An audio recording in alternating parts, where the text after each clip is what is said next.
Finn the human stands as the final echo of a vanished age, a single heartbeat of humanity in a world that has forgotten what human even means.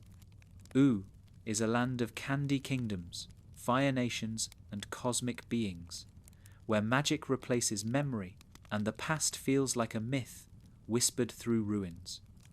And in the middle of it all is a boy who insists on being good. That insistence, that stubborn flame of morality in a world that doesn't understand it, is what makes Finn not just a character, but a philosophy.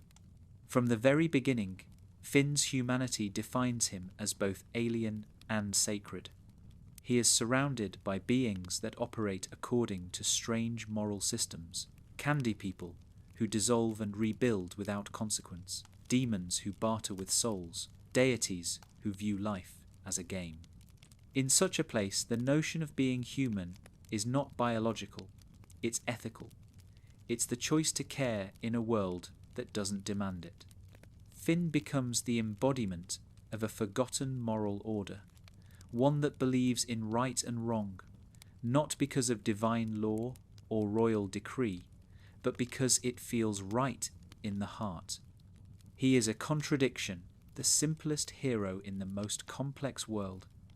When we first see him racing into battle, shouting about justice and protecting the innocent, he appears naive, almost cartoonishly good.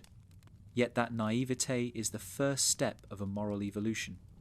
Finn's philosophy begins not with knowledge, but with belief.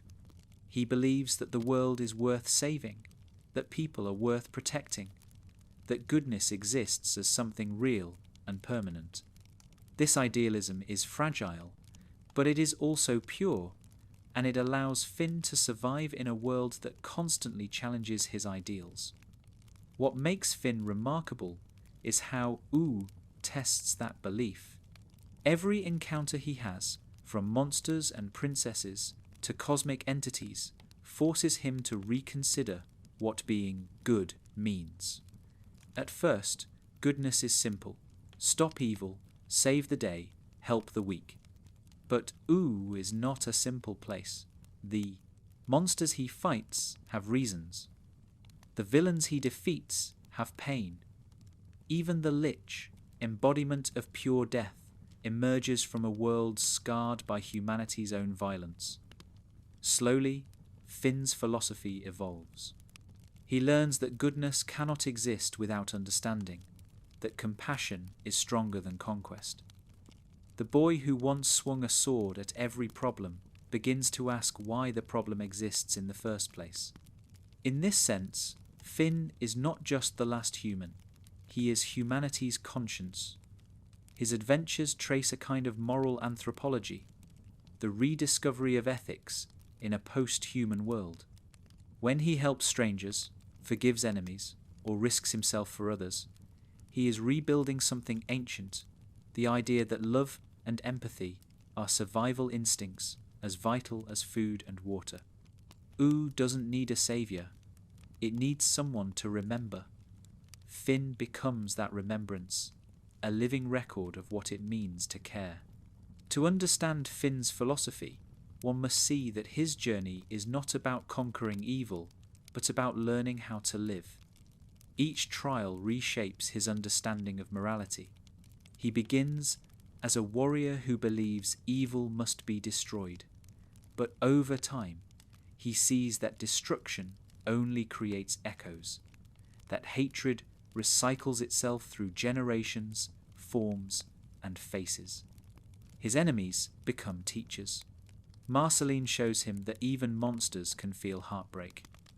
Princess Bubblegum reveals that logic and love often coexist in uneasy balance. Even his father, distant and flawed, becomes a mirror, showing Finn the consequences of living without empathy. Through these encounters, Finn's humanity becomes something earned, not inherited. There's a quiet irony in how Oo sees him.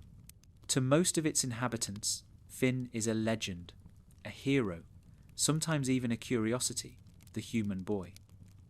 But to Finn himself, heroism is not an identity, it's a burden.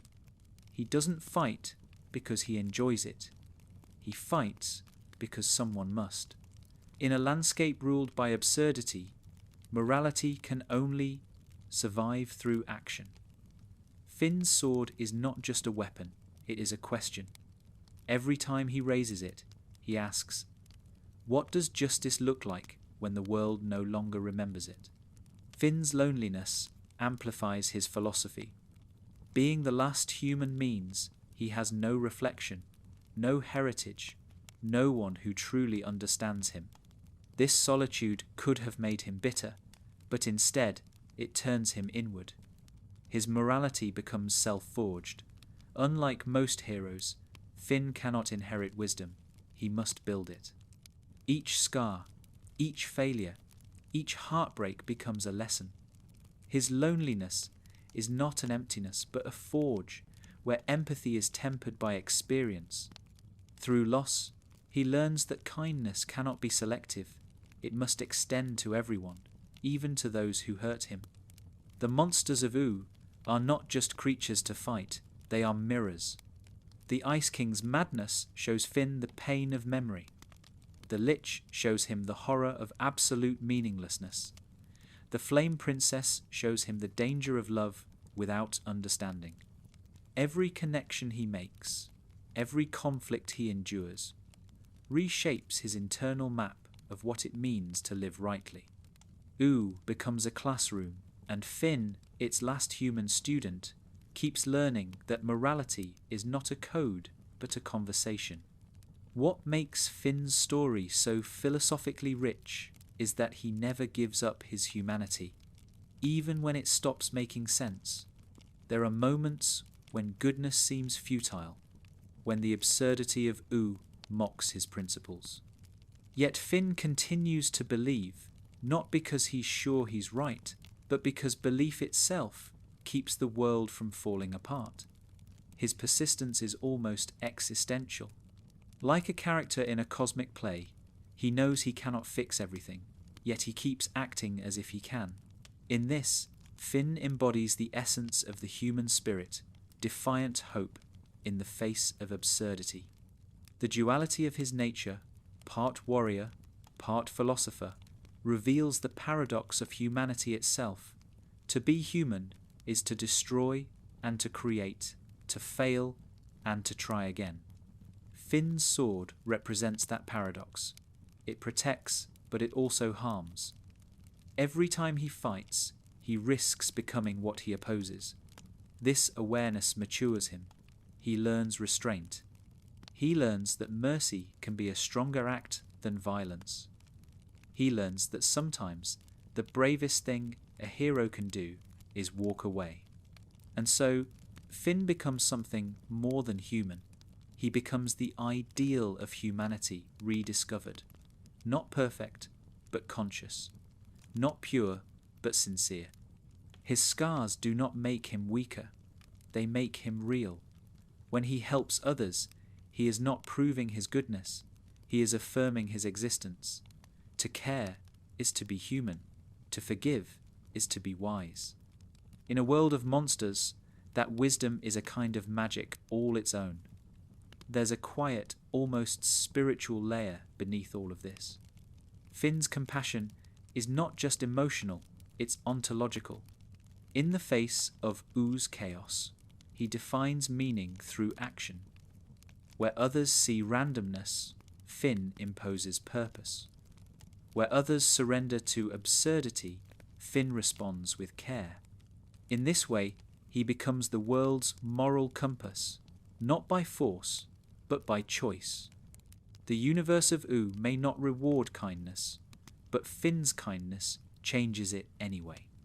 Every small act, a rescue, a word of comfort, a refusal to hate, becomes a seed of order in a chaotic garden. As Finn grows, his understanding of being human transforms. It stops being about being different from the monsters and starts being about connecting with them. Humanity, to Finn, becomes an act of empathy, not exclusion. He learns that the boundary between human and non-human is imaginary, that love, fear, and hope exist in everyone. This is the quiet revolution of his philosophy, that being human is not about species, but about spirit. Even as he matures, this philosophy remains consistent. Finn never stops believing in others. Even after betrayal, even after failure, he looks at the world with the same curious, open heart. This doesn't mean he's naive. It means he's resilient. He refuses to let cynicism replace compassion. In doing so, he redefines strength. True strength, for Finn, is the courage to remain kind in a cruel world. By the time his philosophy crystallizes, Finn no longer seeks to save Oo. He seeks to understand it. The monsters, the madness, the endless cycles of destruction and rebirth, they are not obstacles, but truths to be lived with. He realizes that the world doesn't need to be perfect to be worth loving. That realization is the ultimate maturity of his character, the culmination of all his struggles, the acceptance that imperfection is not failure, but life itself. To be the last human, then, is not a tragedy. It is a responsibility. Finn's existence keeps the memory of humanity alive, not in bones or ruins, but in values. His philosophy becomes the invisible architecture of Oo's morality. Even those who cannot name it, feel it. He leaves behind not monuments, but moments, ripples of kindness that carry on long after his adventures end. And that is the quiet paradox of Finn the human. He lives in a world built from magic and madness, yet his greatest power is something entirely mundane, compassion. He doesn't bend reality, he softens it. He doesn't conquer evil, he understands it. In a universe obsessed with power, Finn reminds us that goodness is not the absence of flaws, but the persistence of heart. He is the last human, yes, but more importantly, he is the first to remember what humanity truly means. Before Finn could become the philosopher of Oo, he had to become its wanderer, the boy who ran toward trouble simply because someone had to. The call to adventure in Finn's life is not a single trumpet blast. It's a hum that fills the air of Oo itself, a world begging to be cared for, healed, and understood. For Finn, adventure is not escape, it's empathy in motion. It's the act of leaving the comfort of safety to mend what's broken, even when no one asked him to. Adventure, for Finn, begins as instinct. Somewhere deep inside, before wisdom, before heartbreak, he carries a spark, the feeling that life's purpose lies in motion, in doing, in reaching. In the beginning, it looks like heroism for its own sake. He charges into danger, fights monsters, rescues strangers, but beneath that bravado is something purer and more human: curiosity. Finn's call to adventure is not about proving he's brave. It's about proving that the world can still be good. Oo is chaotic, unpredictable, full of strange beings who have forgotten the meaning of kindness. Finn's urge to help them is his way of reteaching that meaning, not through words, but through action. Every step Finn takes across Oo is a philosophical statement that courage has value even when it doesn't make sense. The world he lives in operates by strange rules, kingdoms of candy ruled by scientists, clouds that talk, vampires who play bass guitars. Nothing about it is rational, but Finn never demands that it be. His approach to adventure is inherently human. We cannot control the world, but we can meet it with an open heart. This quiet acceptance, even as a child, forms the seed of his wisdom. Finn's courage isn't blind, it's trusting. He believes that somewhere beneath the chaos, there's meaning worth discovering. At first, Finn's adventures appear to follow the oldest myth of all, the hero's journey. But what makes his story unique is how it subverts that myth from the re-day inside. Traditional heroes fight to restore order. Finn fights to understand disorder. In each journey he learns that the goal is not to win but to learn. His battles become lessons. That victory without compassion is hollow. That courage without humility becomes arrogance. And that saving the day means nothing if you don't save the people in it. Ooo doesn't need a warrior, it needs a student. And Finn, unknowingly, becomes one. His friendship with Jake is the bridge that connects this instinctive adventure to something reflective. Jake's relaxed philosophy, his effortless belief that life should flow like a song, begins to temper Finn's fiery sense of justice. Their adventures together teach balance, between action and stillness, between chaos and calm. Jake shows Finn that heroism isn't only about running toward danger. Sometimes it's about sitting still and seeing the world for what it is. This companionship shapes Finn's early philosophy, the understanding that adventure is not conquest, but harmony. Jake is the first to show him that the journey matters more than the destination, that the meaning of adventure lies in how you carry yourself through it. And so, Finn learns that adventure is both external and internal. Each quest, whether rescuing a friend, helping a stranger, or facing something terrifying, mirrors an inner conflict. Ooo, with all its surreal landscapes and bizarre creatures, becomes a reflection of Finn's growing mind. When he dives into dungeons, he is diving into himself. When he defeats monsters, he confronts his own fears. Each victory is a small step toward understanding who he is and who he is not.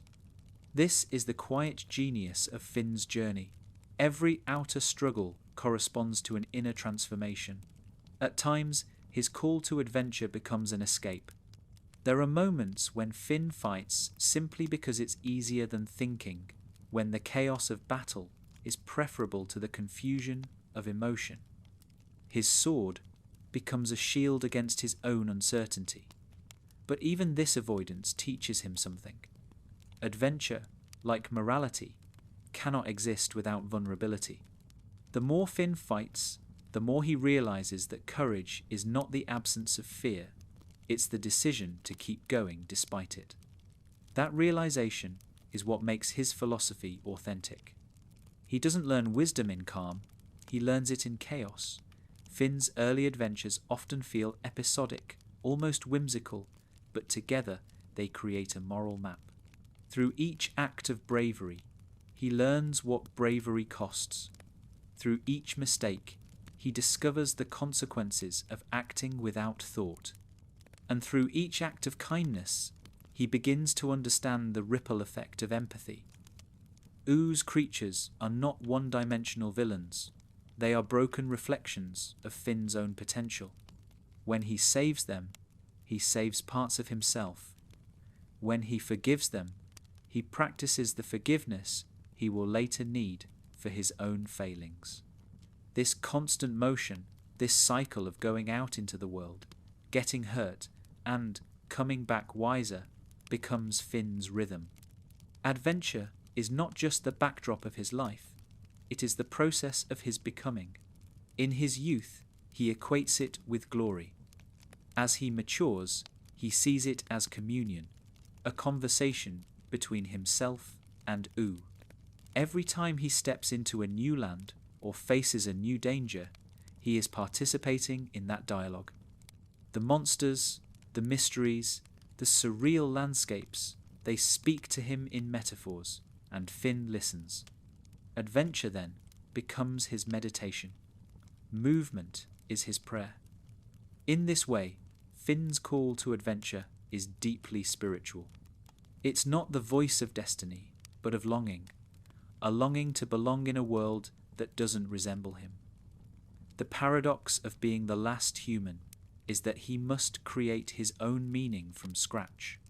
No history, no heritage, no traditions to follow. His adventures are his way of writing humanity back into existence. When he helps someone, when he risks himself, when he refuses to give up, he's documenting a moral code in real time. Every quest is an entry in the unwritten philosophy of being human in Ooo. As he journeys further, adventure shifts from excitement to understanding. The same act of rushing into battle now carries reflection. He begins to ask why things are broken, not just how to fix them. This is the moment where Finn's moral awareness deepens. He starts to see that every creature in Ooo, no matter how strange or dangerous, operates according to its own pain. Evil becomes less of an enemy and more of a condition. This awareness transforms his role from hero to healer. Adventure stops being about destruction and becomes about restoration. In helping others heal, Finn begins to heal himself. And yet, there's melancholy in this realization. The older Finn gets, the more he understands that adventure is temporary. There will come a day when there are no more quests, when the world is quiet and peace feels heavy instead of exciting. This awareness doesn't make him cynical, it makes him grateful. Each adventure becomes a memory in motion, a fleeting glimpse of meaning in an impermanent world. The call to adventure never truly ends, it just changes tone. It becomes less a shout and more a whisper, an inner drive to keep caring, to keep seeking, even when there are no dragons left to fight. The beauty of Finn's philosophy is that it matures alongside his adventures. In youth, adventure is the discovery of the world. In adulthood, it becomes the discovery of self. Through this shift, Finn's humanity crystallizes. The hero who once defined himself by battle learns to define himself by reflection. The same curiosity that once drove him to explore, Ooo now drives him to explore the human heart, his own and others. He realizes that the greatest adventures are not the ones fought with swords, but the ones faced with honesty. The call to adventure, then, is not an external summons. It's an internal awakening, the realization that meaning is not found, it is made. Finn's life becomes a dialogue between the human impulse to act and the philosophical impulse to understand. He embodies the tension between doing and being, between saving the world and learning to love it as it is. His adventures, taken together, form a single question whispered across the series. What does it mean to live well in a world that no longer makes sense? Finn's answer, though never spoken outright, becomes clear through his actions. To live well, he decides, is to keep trying, to remain curious, kind, and courageous, even when the reasons blur. The call to adventure isn't something he outgrows, it becomes his way of being. Wherever there is confusion, pain, or loss, Finn steps forward, not because he expects reward, but because he cannot imagine doing otherwise. The call isn't a sound, it's a heartbeat. By the end of this chapter of his life, Finn has already outgrown the simple hero archetype. Adventure has taught him not only how to fight, but how to feel. It has given him purpose and humility in equal measure. He no longer adventures to prove he is human, he adventures to understand what humanity truly means. The world calls to him, and he answers, not with triumph, but with tenderness. For Finn the human, adventure is not the beginning of philosophy. It is philosophy, the search for meaning through experience, the pursuit of connection in a disconnected world, the belief that movement itself is a form of faith. As long as he keeps walking, as long as he keeps caring, the call never fades. It just changes shape, echoing softly through the quiet corners of Ooo, a reminder that to live is to keep exploring both the world and the self. before Finn learns philosophy, before heartbreak, before the great cosmic truths of Oo reveal themselves, there is a simpler truth that guides him, the belief that good always wins. That belief, untested and pure, is the heart of his innocence. It is not ignorance, it is faith. In the beginning, Finn sees the world as a place that can be fixed, every wrong as something that can be made right with enough courage and heart. This idealism is both his light and his first illusion, the seed of his later wisdom and his earliest pain. Finn's innocence is not childish in the shallow sense. It is a way of seeing. In a landscape born from destruction, a world rebuilt from the wreckage of human mistakes, Finn represents a kind of rebirth.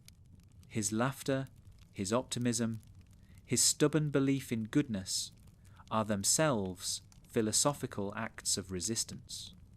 When he looks at a monster, he doesn't see an enemy first. He sees a story. He sees something broken that could be healed. This instinct to find meaning where others find danger defines the purity of his moral vision. The early Finn believes that evil is simple, that there are bad guys and good guys, and he is one of the good ones. That moral clarity gives him strength, but it also shields him from complexity. When he defeats a villain, he celebrates. When he helps a friend, he believes the world is better for it. Each adventure ends in laughter, because he believes that stories, like life, always end in light. But Oo, patient and strange, begins to show him otherwise. Slowly, through kindness and conflict, Finn learns that goodness is not always rewarded, and that evil is rarely pure. Still, innocence gives him power. His early idealism is the energy that sets everything in motion. Without it, he might never have started adventuring at all. The purity of his purpose allows others to believe in him. Jake follows him not out of duty, but out of love for that spark. Princess Bubblegum trusts him because she recognizes in bold him something she has lost, the unfiltered belief that the world can be saved by doing the right thing. Even beings as old and weary as Marceline are drawn to him, not because he is wise, but because his heart is unclouded by cynicism. Finn's innocence becomes a small gravity, pulling others toward hope. The innocence of Finn's worldview is also his first moral test. When he believes the world divides neatly between right and wrong, he fights fearlessly, convinced that every act of violence is justified if it protects the weak. But Oo does not confirm this belief, it challenges it. Many of his victories come with uneasy aftershocks. He begins to notice the sadness of those he defeats, the reasons behind their cruelty. A monster he once saw as evil may be lonely. A villain may simply be afraid. His early adventures, though bright and full of laughter, are already teaching him that morality is not about defeating darkness, but understanding it. Idealism makes Finn gentle. It allows him to love without hesitation, to forgive without calculation. But it also makes him vulnerable. The same open heart that connects him to others exposes him to pain. When his friends disappoint him, when his trust is broken, when love becomes complicated, Finn feels it deeply. The shock of betrayal or misunderstanding cuts through his world like a crack through glass. He learns that purity of heart does not protect one from heartbreak. It only ensures that heartbreak will change you. Innocence, once wounded, never returns unchanged. There's a beauty in the way Finn holds on to that innocence, even as it begins to erode. He does not abandon it all at once. It fades slowly, like light at dusk. With each encounter, each lesson, he learns a new shade of morality, that doing the right thing sometimes means making peace with what you can't fix, that some problems are not meant to be solved but accepted. Yet, even as he learns these difficult truths, a piece of that bright, early faith remains. It is what allows him to keep believing in people, even after disappointment. It is what allows him to forgive. In a way, Finn's innocence is what connects him most deeply to the audience, because it mirrors how we all begin our own moral journeys. As children, we too believe in heroes and villains. We believe kindness is always returned, love is always pure, and effort always wins. Finn's story captures the slow, bittersweet process of realizing that the world does not follow those rules, and that growing up means learning to love it anyway. His innocence, then, is not a flaw to be corrected. It's a truth to be transformed. The idealism that drives him early on is also what makes him question himself later. When the world no longer fits his idea of fairness, Finn's philosophy begins to shift. He starts to see that morality isn't about perfect outcomes, it's about consistent compassion. When he saves someone and they don't thank him, he saves them anyway. When the world is cruel, he responds with gentleness. His innocence evolves into integrity, goodness without expectation. This shift marks the beginning of his deeper wisdom, the transition from belief in justice to the practice of mercy. Finn's idealism also gives him courage to love. His affection for others, for PB, for Flame Princess, for Jake, for BMO, is unconditional, uncomplicated, and sincere. He doesn't love strategically, he simply loves. That purity of emotion is rare in Ooo, where many beings have lived so long that they've grown guarded or numb. Finn reminds them, and us, that love does not have to be perfect to be real. His crushes, heartbreaks, and friendships are philosophical lessons disguised as feelings. They teach him, again and again, that to be human is to care even when it hurts. But innocence, by nature, cannot last. The more Finn learns, the more he must let go of simplicity. The first cracks in his idealism appear not through failure, but through understanding. He realizes that people can do wrong for reasons that make sense, that even goodness can cause harm when it's naive. These realizations don't make him bitter, they make him compassionate. He stops seeing morality as a straight path and begins to see it as a landscape, vast and full of paradox. Sometimes the right choice still hurts. Sometimes helping means letting go. This is the beginning of empathy as philosophy. Still, there is something sacred in that early idealism that never quite dies. Even as Finn matures, even after he understands complexity, he continues to act with the same fundamental hope that kindness matters even when it fails. This persistence of belief is what makes his philosophy human. He is not a cynic, not even after the world proves him wrong. He is what philosophers call an existential optimist. Someone who accepts absurdity but chooses to love the world anyway. His idealism becomes not ignorance, but defiance. In many ways, Finn's innocence is a form of faith, not in gods, but in people. When others see decay, he sees potential. When others give up, he keeps trying. This spiritual optimism runs through all his choices, large and small. It's what makes him run into danger to save someone who would not do the same for him. It's what makes him believe that even the worst villains can change. His faith in goodness is not a strategy, it's his identity. It's what makes him human in a world that has forgotten how to be. As Ooo grows darker, this faith is tested again and again. Yet Finn never stops listening to that quiet voice of hope. It may tremble, it may doubt, but it never disappears. His philosophy matures around it like armor around a flame, protecting not extinguishing it. In the end, his innocence transforms into wisdom, but it is still innocence at its core, the belief that love, despite everything, is worth it. That is the moral heartbeat of Finn the human.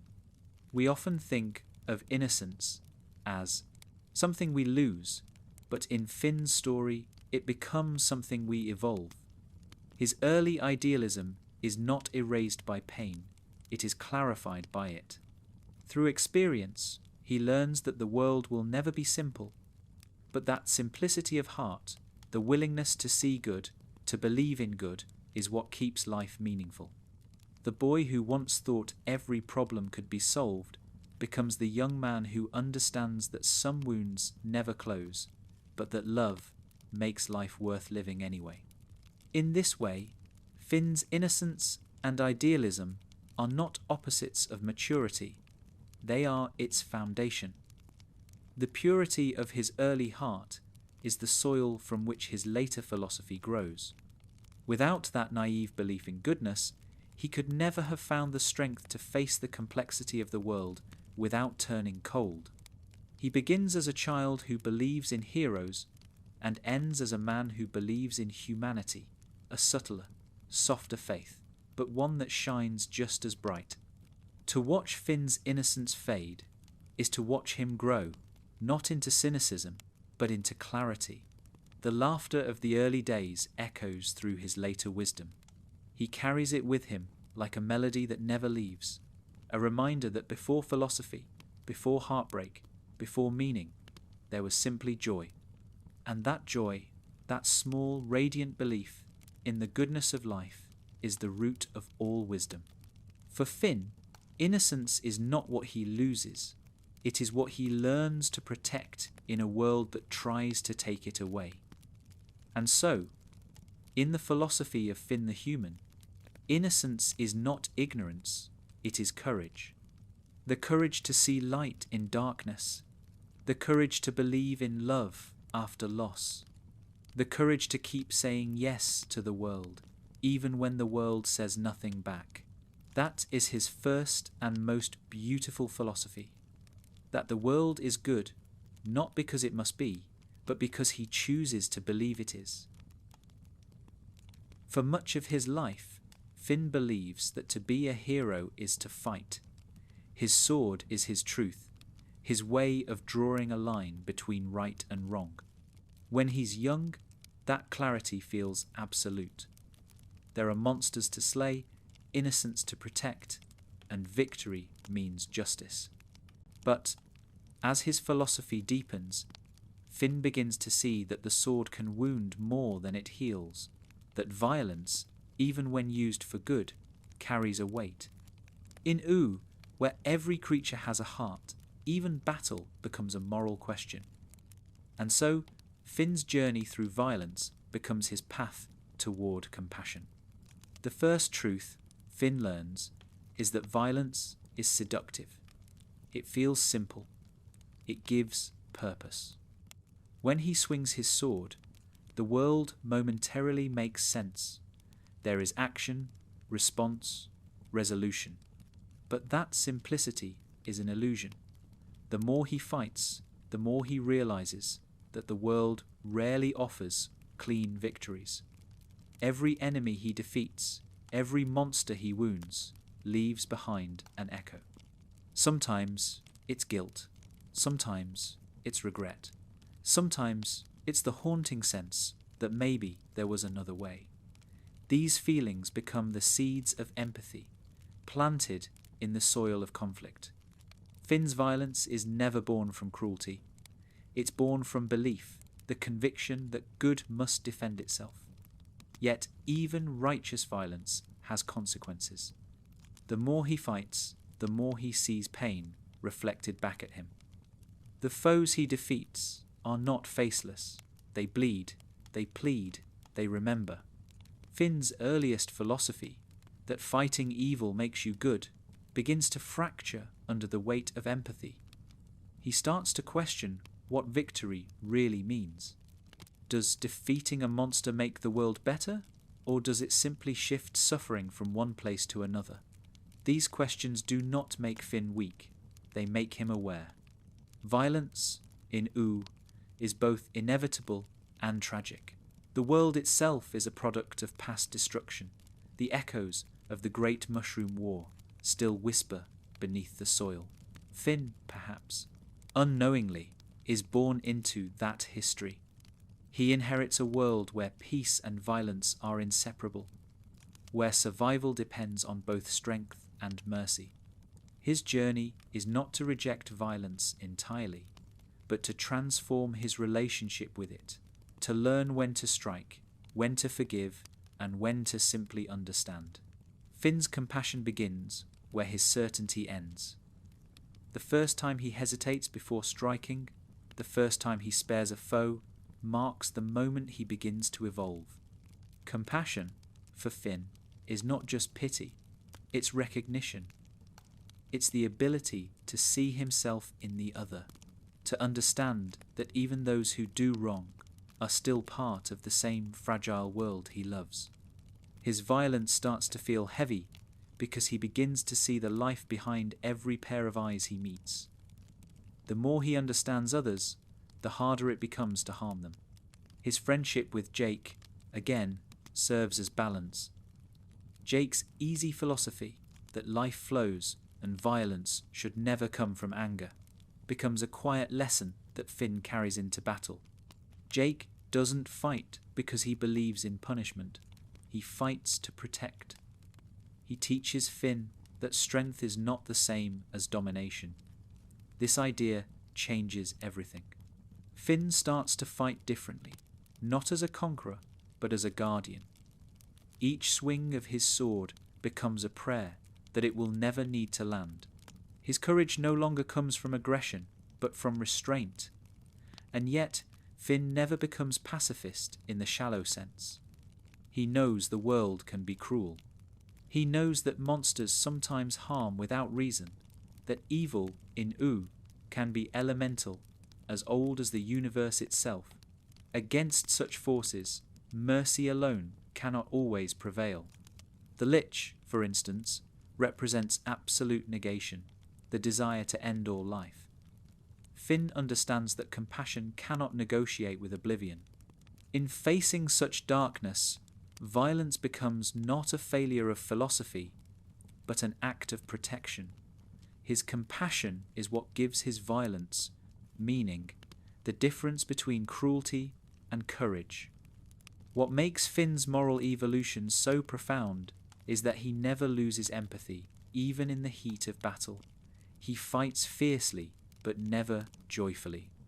There is always a flicker of sadness in his victories, a quiet awareness that every fight leaves a scar on the world and on himself. That awareness matures into wisdom, that true strength lies in knowing when to stop. The sword, once an extension of his will, becomes a symbol of burden. He carries it not as a toy, but as a responsibility. One of Finn's greatest lessons is that compassion is not the absence of violence, but the presence of understanding. He learns that sometimes you have to protect one being from another, but you never stop seeing both as worthy of love. This paradox defines his later philosophy. When he fights, he does not fight against the world. He fights for it. He refuses to let hatred define him. Even in battle, he remains gentle in spirit, the rare warrior who mourns for his enemies. This duality, the hero who both wounds and heals, mirrors the larger theme of U itself, that creation and destruction are intertwined. Finn's philosophy matures when he accepts that violence can never be clean, that every act of harm ripples outward. Instead of rejecting that truth, he seeks to act with awareness. Compassion becomes his moral compass, guiding his strength. When he strikes, he does so with purpose. When he forgives, he does so without pride. And when he loses, he learns instead of despairs. There are moments when Finn's compassion nearly breaks him. He feels the pain of those he cannot save, the sorrow of conflicts he cannot stop. In these moments, he learns the hardest truth, that compassion hurts. To care deeply in a violent world is to open yourself to suffering. Yet Finn never lets that pain harden him. If anything, it deepens his empathy. He begins to understand that compassion is not soft. It is the bravest response to cruelty. To feel deeply and act kindly in a world of endless conflict is the truest form of courage. Finn's hands, calloused by battle, become symbols of dual purpose. The same hands that swing a sword also mend, comfort, and build. This duality reflects the maturity of his humanity.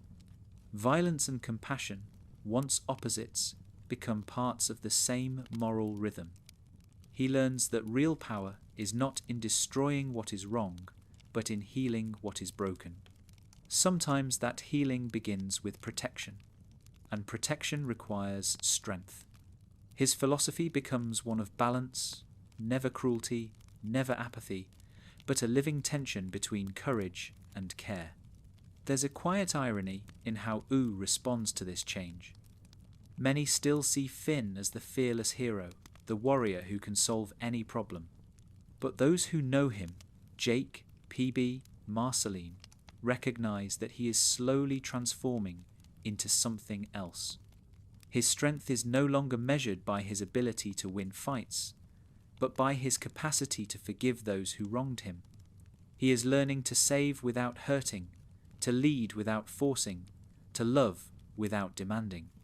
Violence becomes his last resort, not his first instinct. As Finn matures, his compassion begins to influence the world around him.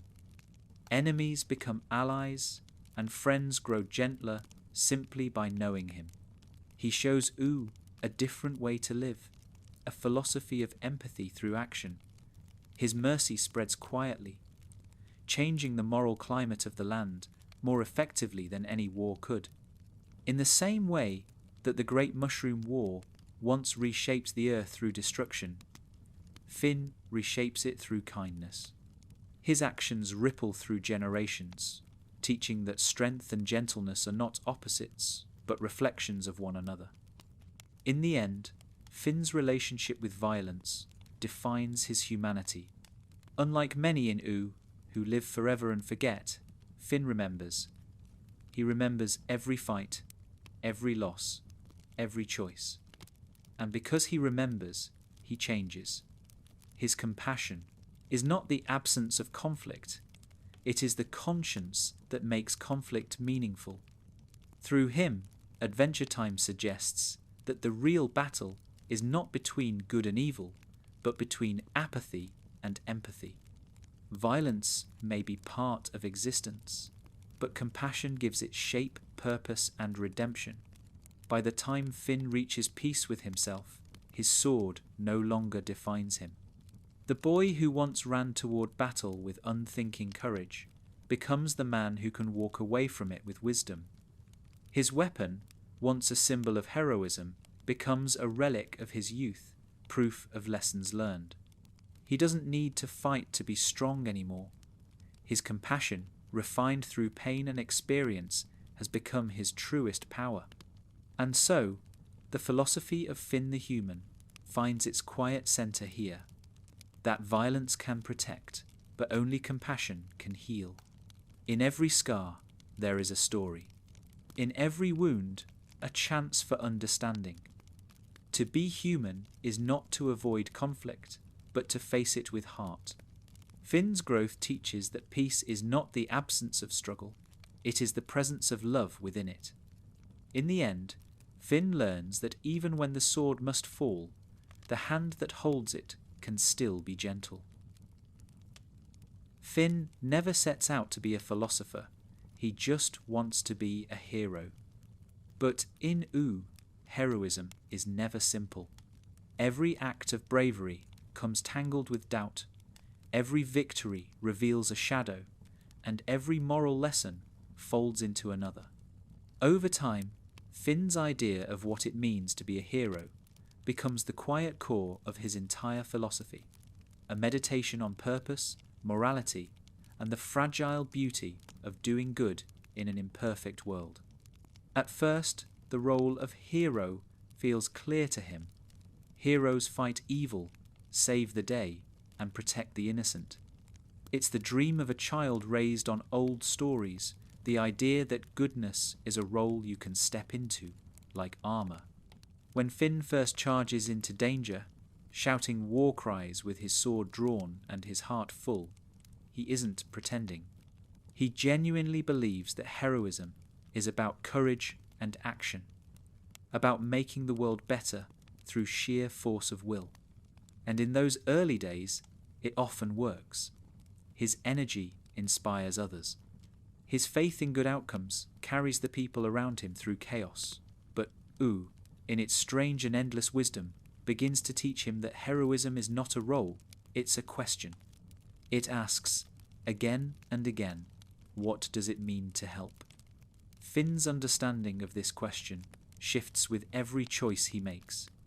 The hero's path, he learns, is not about destroying evil, but about understanding suffering. To be a hero in Ooh is to live with contradictions, to care deeply in a world that doesn't always reward caring, to keep going even when you can't be sure it matters. Finn's earliest philosophy of heroism is built on binaries: good versus evil, courage versus fear, love versus hate.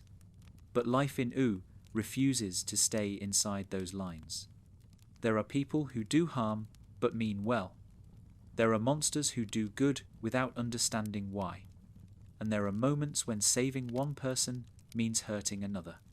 As Finn grows, he begins to realize that being a hero is not about purity, it's about intention. The world doesn't need heroes who are flawless. It needs heroes who care enough to try, even when they fail. His encounters with others start to shape this evolving philosophy. From Princess Bubblegum, he learns the cost of leadership, that sometimes doing what's right means bearing guilt. From Jake, he learns that peace can be more powerful than victory. From Marceline, he learns that strength can coexist with sorrow. And from Simon, he learns that even the fallen deserve empathy. Each of them represents a different kind of heroism, and each one teaches him that goodness wears many faces. The more Finn listens, the more he understands that heroism is not a title bestowed by others. It's a practice, renewed every day through choice. The hero's path, for Finn, is never linear. He makes mistakes, he fights for the wrong reasons, acts out of pride, hurts the people he loves, but even in failure, he learns. Ooh is kind to those who learn. It doesn't punish growth, it invites it. Finn begins to see that the true mark of a hero is not perfection, but reflection, the ability to look back and change. Every time he questions his actions, every time he admits his faults, he becomes stronger in a quieter, deeper way. This humility becomes the foundation of his moral maturity. Finn's changing philosophy also transforms the meaning of courage. In his youth, courage means running toward danger. Later, it means staying when things fall apart. It means listening instead of shouting. It means being honest about fear and grief. The hero who once defined himself through motion learns the stillness of moral bravery, the courage to feel, to forgive, to keep living with an open heart. He learns that the truest heroism is not loud, but enduring. It's the ability to remain kind when life gives you every reason not to be. In many ways, Finn's idea of heroism becomes a mirror of Ooh itself, a world rebuilt from destruction, endlessly imperfect but still full of hope. The spare, ruins, the creatures, the laughter, they all reflect his inner journey. He realizes that heroism is not about restoring the past, but about building a better present. Ooh doesn't need a savior to reset the world. It needs someone willing to care for it as it is. Finn becomes that caretaker. His bravery stops being about fixing and starts being about nurturing. And yet, there's always a trace of melancholy in his philosophy. Being a hero means carrying burdens that others never see. The responsibility of care, the weight of failure, the quiet ache of growing older, they follow Finn like shadows, but he doesn't resent them. He wears them like reminders that being human is not about ease, but about endurance. Heroism, he comes to understand, is not a feeling of triumph, but a commitment, a promise to the world that, no matter what, he will keep trying to do right. This realization also changes how he views others. In the beginning, Finn sees himself as separate from those he helps, the saviour, the protector, the one who steps in.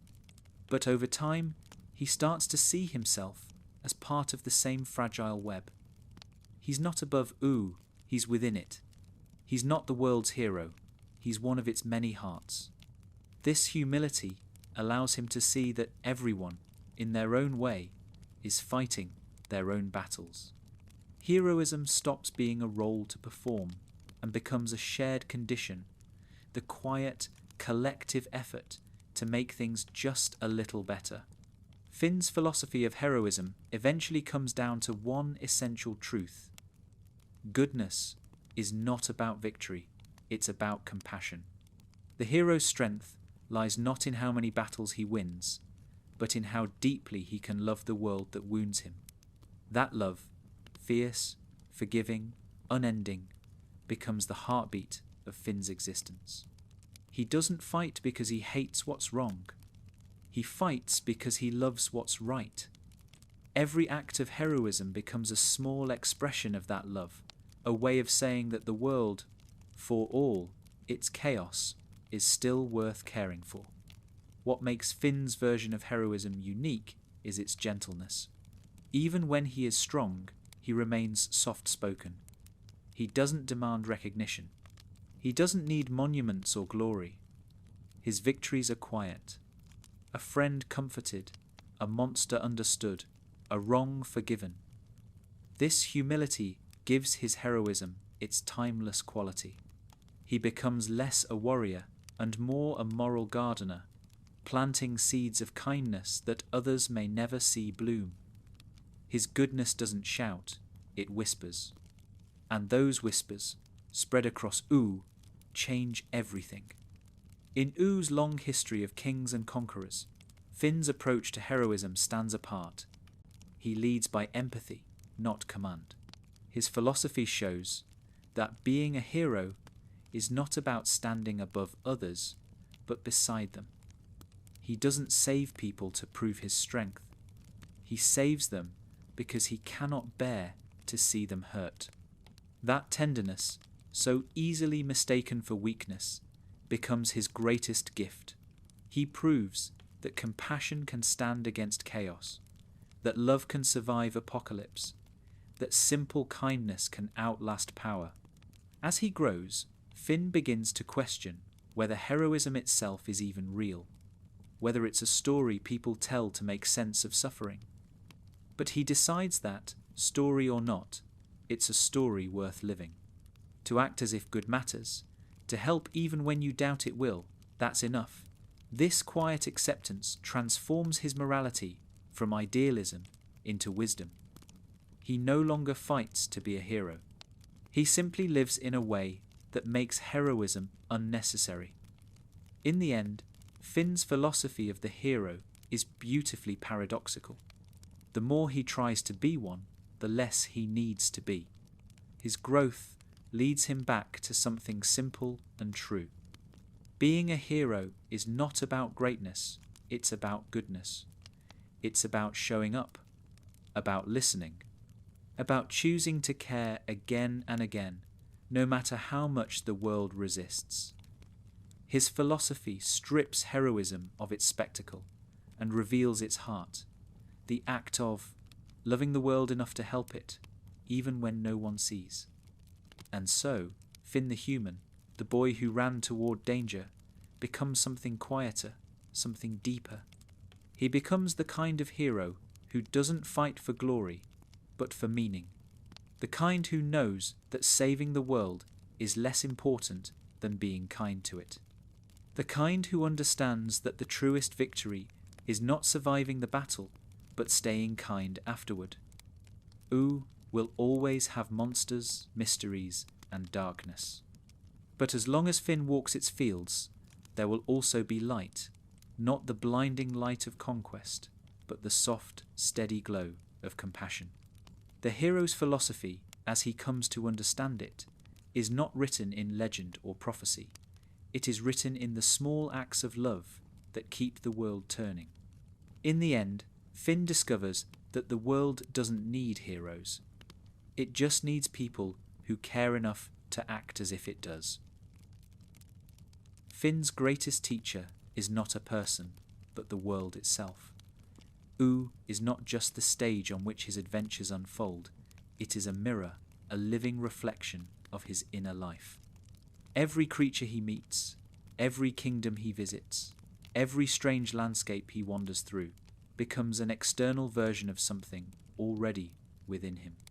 To understand Ooo is to understand Finn, and to understand Finn is to glimpse the hidden consciousness of the world itself. From the very beginning, Ooo responds to Finn's presence. It challenges him, comforts him, and reshapes itself around his growth. The forests, the candy fields, the fire and ice kingdoms all echo his emotions. When he is joyful, Ooo feels bright and absurd, full of laughter and possibility. When he is lost, the same world feels heavy, its colours subdued, its creatures distant. This mirroring is not coincidence. It's the spiritual logic of the series. Ooo is a world built on emotion as much as matter, a landscape that bends to the hearts that inhabit it. And Finn, as its last human, becomes its conscience. Oo's many realms serve as extensions of his psyche. The Candy Kingdom reflects his innocence, bright, orderly, full of sweetness that hides fragility. The Fire Kingdom represents his passion and the danger of unchecked emotion. The Ice Kingdom, with its loneliness and decay, mirrors his fear of isolation and the weight of memory.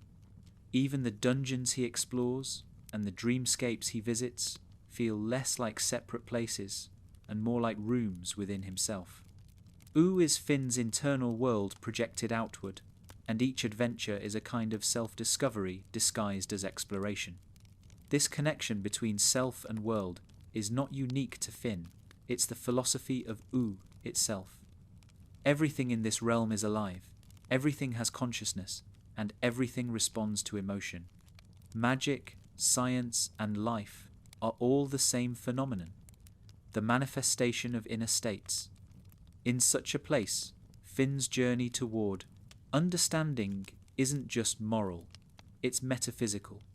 To grow wiser is to harmonize with the world. To act with compassion is to bring Ooo itself closer to balance. His personal evolution and the health of the world are, in a subtle way, intertwined. The mirror works in both directions. Ooo reflects Finn, but Finn also reshapes Ooo. His kindness leaves imprints that last longer than his footprints. Kingdoms at war find peace because he believed they could. Lost spirits find rest because he listened. Even those who once spread chaos change simply by knowing him. In a world of immortals and cosmic beings, it is the mortal boy, fragile, short-lived, uncertain, who becomes the axis of moral gravity. Ooo bends not around power, but around love. Yet the mirror does not flatter him. It shows him what he fears as much as what he loves. When he struggles with anger, Ooo responds with chaos. When he doubts himself, it reflects confusion and disorder. The world's madness often feels like an echo of his own turmoil. This is why Ooo never feels like a background. It breathes with him, trembles with him. As he matures, the world seems to calm. The storms he once faced outside begin to fade inside. His philosophy, formed through trial, slowly brings harmony to both. Finn's relationship with U becomes a conversation, a dialogue between his heart and the heart of the world. When he offers kindness, U answers with beauty. When he acts with cruelty, it mirrors his pain. Even when he's silent, the world seems to listen. This quiet exchange turns every adventure into a meditation on cause and effect, on the way energy ripples through existence. Finn begins to understand that the universe is not divided into self and other. Everything he does returns to him in some form, not as punishment or reward, but as reflection. U's structure, its strange mixture of joy and horror, innocence and decay, also mirrors the duality within Finn. He is, after all, both child and warrior, both idealist and realist. The bright colours of the world contrast with the dark truths that lie beneath, just as Finn's laughter coexists with the weight of his experiences. The world is his psyche externalized, full of contradiction but also full of possibility. In this way, Adventure Time becomes a kind of philosophical fable about selfhood. To live is to explore your own landscape, to walk through your fears and loves as if they were places. What makes this relationship profound is that U is not static, it grows with him. As Finn changes, so does the tone of his adventures. The early days of simple quests and silly laughter slowly evolve into meditations on mortality, loss, and meaning. The more Finn matures, the more the world reveals its layers. It's as though U waits for him to be ready before showing its truths. The ruins he once played in become symbols of memory. The people he once saved become teachers. Even the monsters begin to speak in moral riddles, pushing him to look inward rather than outward. The creatures of U, each so bizarre and distinct, also serve as fragments of Finn's inner dialogue. The Candy People represent the innocent, reactive part of him, harmless but fragile. The Fire People mirror his emotional volatility, his tendency to burn too brightly. The Ice King, in all his tragic confusion, reflects what could happen to Finn if he ever lost his grounding, a warning of what loneliness and obsession can turn a heart into. The Lich represents the abyss of meaninglessness that lurks beneath all things, the silent reminder that even goodness exists beside nothingness. To face U's beings is to face the full spectrum of self. The landscape itself teaches him morality. Every environment demands a different kind of wisdom. The forests teach patience. The deserts teach endurance. The mountains teach humility. The oceans teach acceptance. Through these encounters, Finn begins to understand that wisdom is not learned in words but in movement. Each step through U is a lesson in balance between self and world, action and reflection, love and letting go. There's a philosophical undercurrent in all of this, the idea that U and Finn share a consciousness. When he acts, the world changes. When the world changes, he grows. This circular relationship blurs the line between the physical and the moral. The state of the world becomes a reflection of his ethical state. When he's compassionate, U feels alive. When he's angry, it trembles. In this sense, he's not just living in U, he's co-creating it. His actions write reality itself, moment by moment. But the mirror is also merciful. It does not judge him when he fails. U's chaos is not punishment, but teaching. When he feels lost, it gives him new paths to walk. When he loses faith, it shows him something beautiful to remind him why he cares. The world, for all its strangeness, loves him back in its own way. It responds to his goodness with life. The flowers that bloom after battles, the laughter that follows grief, these are the world's small ways of saying thank you. This symbiosis reveals something central to Finn's philosophy, that life and morality are not separate. To live is to affect the world around you, and to act with love is to heal both yourself and the world at once. Finn's compassion is not only an emotional trait, it's a creative force. Every act of kindness rebuilds Oo, just as every act of cruelty fractures it. The mirror, therefore, is not passive, it's participatory. Existence itself responds to how one lives. By the time Finn begins to grasp this truth, he no longer needs to seek meaning, he lives it. He understands that Oo's madness, beauty, and pain are not obstacles to enlightenment. They are enlightenment. The world's chaos mirrors the human condition, unpredictable, terrifying, but always capable of love. Oo is not there to be solved, it's there to be felt. 2. Accept the world as it is. To see beauty in its imperfection. This becomes the final stage of Finn's moral education. When Finn looks at Oo now, he doesn't see a battlefield. He sees a living mosaic, an ever-shifting reflection of joy and sorrow intertwined. The monsters no longer frighten him. The ruins no longer sadden him. They are simply parts of the same whole, just as his own flaws and virtues coexist within him. The mirror has taught him the deepest truth of all, that wholeness is not about perfection, but about acceptance. And so, Finn's philosophy of the self becomes inseparable from his relationship with Oo. The world is not a place he conquers or escapes, but one he participates in.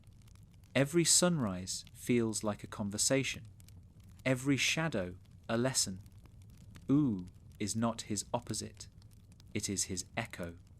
And through that echo, he learns that to love the world, in all its strange imperfection, is to finally love himself. In the quietest moments, when the air hums and the world rests, it's almost as if Oo breathes with him. The trees sway not because of wind, but because they're listening. The rivers glimmer like thoughts. The sky feels alive, painted by memory. Everything mirrors everything else, and in that infinite reflection, Finn finds peace. He is no longer just in Oo, he is Oo, and Oo is him. Love, in Finn's life, is not a single story. It's a language he spends his entire life learning how to speak. Every relationship he forms, from friendship to heartbreak, teaches him a different dialect of what it means to care. Through love, Finn's philosophy deepens. It becomes less about heroism or adventure and more about connection. Love, he learns, is the truest adventure, the one that takes place not across Oo, but within the heart. At first, love comes to him as a simple emotion. He loves easily, earnestly, without hesitation. He loves Jake like a brother, Bimo like a child, Princess Bubblegum like a dream. His heart, so open and unguarded, defines him as much as his courage. Love, for the young Finn, is synonymous with joy, a source of warmth that feels endless. But Oo, as always, complicates things. It teaches him that love is not always answered, that even the purest affection can meet silence. And from that silence, he begins to learn what love truly demands: patience, humility, and the willingness to keep caring, even without reward. His first great lesson in love comes from idealization. In his affection for Princess Bubblegum, Finn projects every noble idea he has about goodness and wisdom. She is older, smarter, and composed in ways he is not, and to love her is to love the idea of perfection itself. When she doesn't return his feelings in the way he hopes, it hurts, but that pain becomes philosophical. It forces him to see love not as possession, but as respect. Real love, he learns, is not about claiming someone. It's about honouring who they are, even when they don't belong to you. From PB, Finn learns admiration and the bittersweet beauty of loving from a distance. Then comes another form of love, one far more passionate and volatile, his relationship with Flame Princess. If Bubblegum represents reason and restraint, Flame Princess embodies emotion and chaos. Their connection burns bright and fast, teaching Finn the dual nature of love, that it can both create and destroy. With her, he learns intensity, the kind of feeling that consumes everything in its path. But he also learns that love without understanding can become harm, that even the best intentions can wound when the heart acts without patience. From Flame Princess, Finn learns that love is not only joy, but responsibility. Between these two relationships, one unattainable, one overwhelming, Finn begins to understand balance. Love cannot be idealized, nor can it be indulged blindly. It must be lived with awareness. The way he loves changes. He stops seeing it as a quest to win someone's affection and starts seeing it as a way of living truthfully. Love becomes less a reward and more a discipline, a practice of empathy, forgiveness, and letting go. Through his heartbreaks, Finn begins to build the emotional wisdom that defines his adulthood. But romantic love is only one part of his education. The deeper lessons come from the bonds that never break, Jake, BMO, and Marceline. Jake's love is steady and unconditional. He doesn't judge Finn's failures, doesn't demand perfection, doesn't even always understand him, but he is there. Through Jake, Finn learns the constancy of love, that to love someone is to stay. It's the everyday act of showing up, of choosing care over indifference. Jake's easy warmth, his acceptance of the world's chaos, teaches Finn that love does not have to be dramatic to be profound.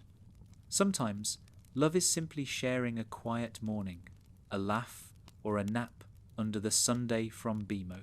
Finn learns innocence, the kind of love that expects nothing. BMO doesn't care about Finn's strength, victories, or wisdom. To BMO, Finn is simply family. Through this simple affection, Finn reconnects with the joy of being loved for existing, not achieving. BMO's small gestures, songs, games, comfort, remind Finn that love is not measured by scale, but by sincerity. Even in a world filled with grand adventures, it's the small moments of tenderness that matter most. Marceline, too, becomes one of Finn's most important teachers. Her love is complex, shaped by centuries of loneliness and loss, but she never hides it.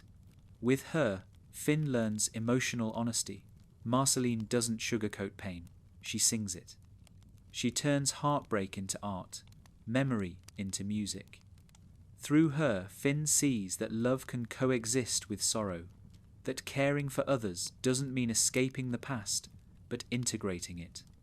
Marceline's presence teaches him that love, at its deepest level, is the courage to be vulnerable, to share your wounds, and still believe in connection. Each of these relationships adds a new layer to Finn's understanding. Love, he realizes, isn't something that happens to you, it's something you participate in. It requires effort, reflection, and, above all, acceptance. The more he loves, the more he learns to let others be who they are. He stops trying to change people, stops measuring love by reciprocation. He learns that the truest love is not control, but freedom. The ability to wish happiness for someone even when that happiness doesn't include you. This transformation is quiet, but profound. The boy who once equated love with being chosen becomes the man who sees love as choosing to care, again and again, in a world that doesn't make it easy. Love ceases to be a story with a happy ending. It becomes a moral stance, a way of existing. Finn learns that love is not always about fulfillment. Sometimes it's about forgiveness. Sometimes it's about grief. Sometimes it's just about staying open when everything in you wants to close. The older Finn grows, the more his love becomes universal. It stretches beyond romance or friendship into something spiritual, a compassion for all of Oo. Every creature, every kingdom, even the smallest beings, become objects of his care. His love becomes ecological, ethical, and cosmic. He sees the interconnectedness of all things and understands that to love one part of the world is to love all of it. Love, in this sense, becomes his philosophy, the answer to every moral question he's ever asked. What should I do? Love. How should I live? Love. What does it mean to be human? Love. But love is never simple, even in its purity. Finn's compassion exposes him to constant pain. The more he cares, the more he suffers. He feels the losses of others, the sadness of time, the inevitability of change. Yet he never lets that suffering turn him bitter. He learns to carry it gently, to turn grief into tenderness. Love, he realizes, is not about avoiding pain, it's about transforming it into meaning. Every heartbreak becomes proof that he has lived fully. Every loss becomes a reminder of connection. Through this transformation, Finn's philosophy reaches emotional maturity. Love ceases to be something he seeks and becomes something he is. It's no longer an emotion that visits him, but a way of seeing the world. He loves through action, through presence, through forgiveness. He doesn't need love to be returned for it to be real. He loves because it's what sustains the world, the quiet force that rebuilds what fear destroys. His love becomes Oo's moral compass, just as his humanity becomes its heart. In the stillness of later years, when the adventure's quiet and the noise fades, Finn finally understands what love has been teaching him all along. That connection, not conquest, is the meaning of life. Every friendship, every heartbreak, every lesson was leading him here, to the realization that love is not about what you gain, but what you give. It is the invisible thread that holds everything together, from the smallest candy citizen to the vast cosmic beings. To love, truly, is to affirm life itself. And so, the hero who once swung his sword now carries nothing but an open heart. He looks at Oo, the mountains, the ruins, the rivers, the sky, and feels love for it all. Not because it's perfect, but because it exists, because it continues, because it reflects the same imperfect beauty that he sees in himself. Finn the human, the last of his kind, becomes not a symbol of loneliness, but of connection, proof that love can survive the end of the world and still find a way to begin again. In the philosophy of Finn the human, love is the highest form of wisdom.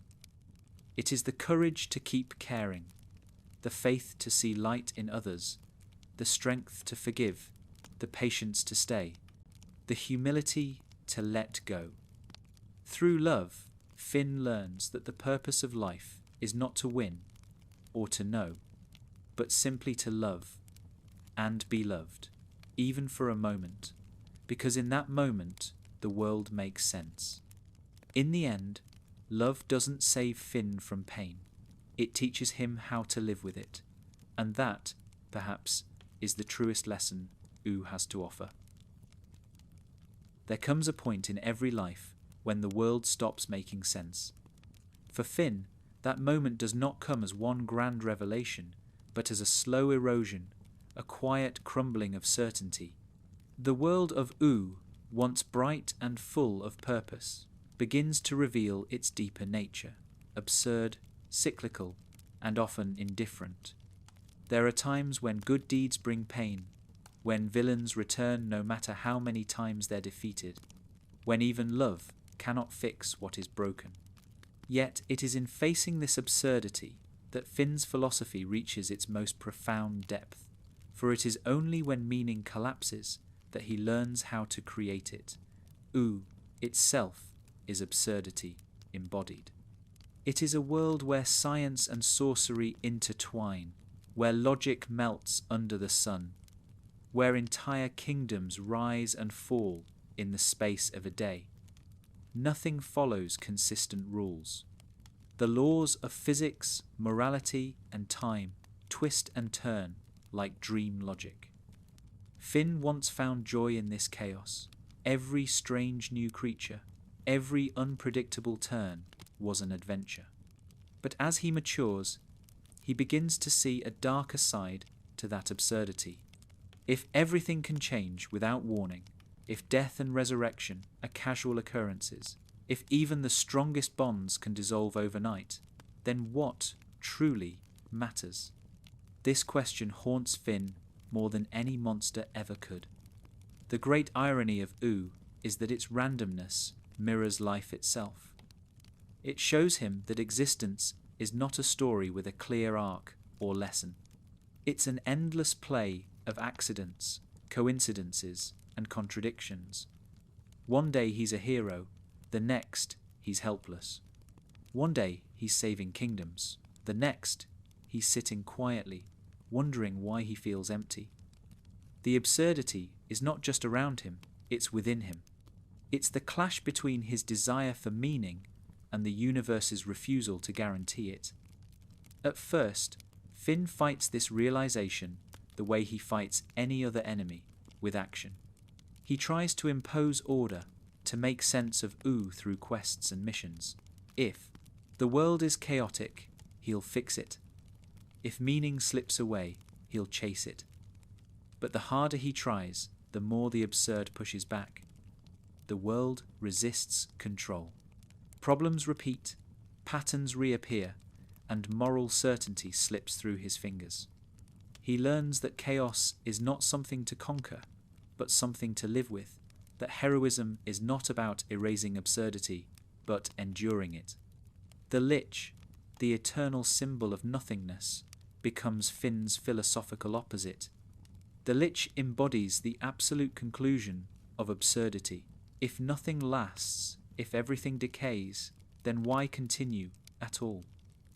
The Lich's existence tempts despair, but Finn refuses. His defiance is simple, almost childlike, because life is here, and it's beautiful. In that refusal lies the heart of his philosophy. He accepts the absurd without surrendering to it. He chooses to keep caring, even when the world offers no promise of success.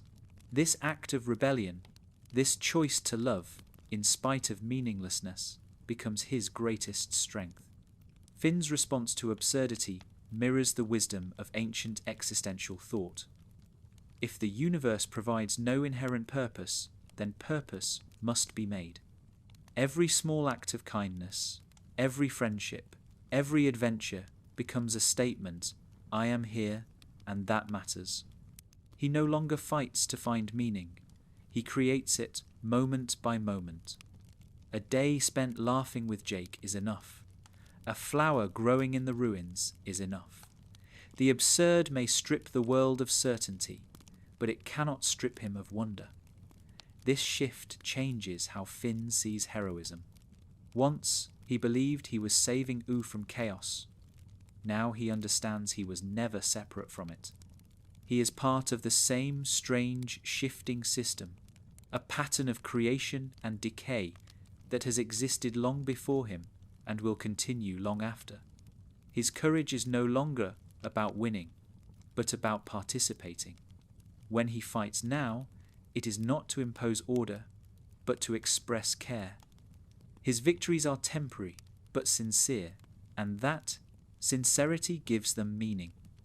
The absurdity of Oo also frees him from fear. If nothing is certain, then everything is possible. If the world refuses to make sense, then he can live by his own. This realization gives his kindness a new power. It is no longer conditional on success or reward. He does good not because it guarantees results, but because it's the only thing that feels right. The absurd doesn't destroy his morality, it purifies it. His compassion becomes unconditional because it no longer needs a reason. Still, the absurdity of life carries loneliness. There are moments when Finn feels like a dream wandering through a dream, where everyone he knows, even those he loves, feels like a fleeting image. Time, in Ooo, is circular. People change or disappear, but the cycle goes on. In those moments, Finn experiences the existential solitude that defines all thinking beings. The quiet ache of realizing that nothing, not even love, can stop the passage of time. And yet, even in that solitude, he finds peace, because within impermanence there is truth. The fleetingness of everything makes each moment sacred. Finn's acceptance of absurdity transforms his relationship with failure. When things go wrong, and in Ooo they always do, he no longer blames himself. He learns to laugh, to see the humour in chaos. Jake's influence shows through here. Together, they treat the unpredictable nature of life not as tragedy, but as comedy. Their laughter becomes resistance, the sound of beings who understand the futility of control but choose joy anyway. It's a laughter born not of ignorance, but of wisdom. The world may be absurd, but it's theirs to enjoy. The more Finn accepts the world's nonsense, the more deeply he understands it. He sees that meaning and absurdity are not enemies, they coexist. The world's chaos is not a flaw, it's its personality.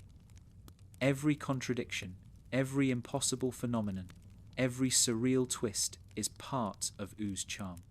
To demand order from it would be to erase what makes it alive. Finn learns that embracing absurdity is not surrender, it's intimacy. It means loving the world not because it's logical, but because it's real. This realization brings him a profound calm. The boy who once raged against confusion now smiles at it. He no longer needs the world to make sense in order to love it. He accepts that questions may never be answered, that pain and joy will always coexist, that endings are simply beginnings in disguise. His philosophy evolves into something serene. Life doesn't need to be explained, it only needs to be lived. The absurd no longer frightens him, because he no longer sees it as separate from beauty. Finn's compassion, tested by absurdity, becomes stronger.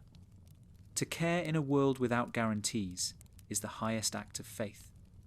To be kind in a universe that forgets you is a declaration of meaning. Ooo may be absurd, but his heart is steadfast, and in that steadiness he finds freedom. He learns that absurdity is not the end of philosophy, but the beginning of wisdom. When nothing makes sense, everything becomes precious. The landscape of Ooo reflects this acceptance. Where he once saw danger and mystery, he now sees comedy and wonder. The same unpredictable events that once frightened him now make him laugh. He begins to move through life with ease, responding to chaos with patience, to uncertainty with curiosity. He no longer demands that life obey his expectations. Instead, he dances with it. His heroism becomes playful again, not the naive idealism of his youth, but a mature joy born of understanding. There's something quietly spiritual in this state. By embracing absurdity, Finn achieves a kind of enlightenment, not through detachment, but through participation. He doesn't escape the chaos, he becomes part of its rhythm.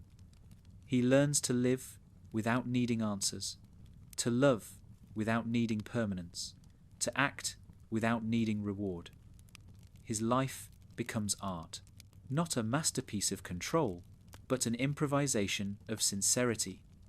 In this, Finn finally embodies the ultimate truth of Oo, that the world is not to be solved, but to be sung. In the end, Finn's confrontation with the absurd gives his philosophy its fullest shape. He discovers that meaning is not a treasure hidden somewhere in the world, it is the light you bring into it. Existence may be strange, fragile, and often unfair, but that strangeness is what makes it beautiful. The world does not owe him order, and that's what makes his love for it pure. His final answer to absurdity is not despair, not even understanding, it is acceptance. He accepts that things end. He accepts that people change. He accepts that joy and sorrow will always be twins. And in that acceptance, he finds peace deeper than any victory. Finn the human, last of his kind, looks upon a world that makes no promises and smiles anyway. Because meaning, he realizes, was never given. It was always made. Every hero eventually meets the one enemy they cannot escape, themselves. For Finn, this confrontation does not happen in a single battle or moment of crisis. It happens gradually, like fog gathering in the corners of his mind. The longer he lives, the more he begins to see the parts of himself he does not understand, the anger that hides beneath his kindness, the loneliness that lingers behind his laughter, the fear that no amount of courage can erase. These are Finn's shadows, not his enemies, but the pieces of him that must be faced, accepted, and integrated. In his early days, Finn's sense of self is clear and bright. He is the good guy. He saves people, helps friends, and fights monsters. His identity feels simple, his heart pure, his purpose certain. But Oo, with its strange alchemy of magic and emotion, refuses to let anyone remain simple for long. As he grows older, Finn begins to see that good and evil are not lines but reflections, and that even goodness can cast a shadow. Every choice, every victory, leaves an afterimage, a question that lingers when the noise fades. He begins to notice how easily heroism turns into pride, how quickly confidence slips into control. When he helps people, is it always for them or sometimes for himself?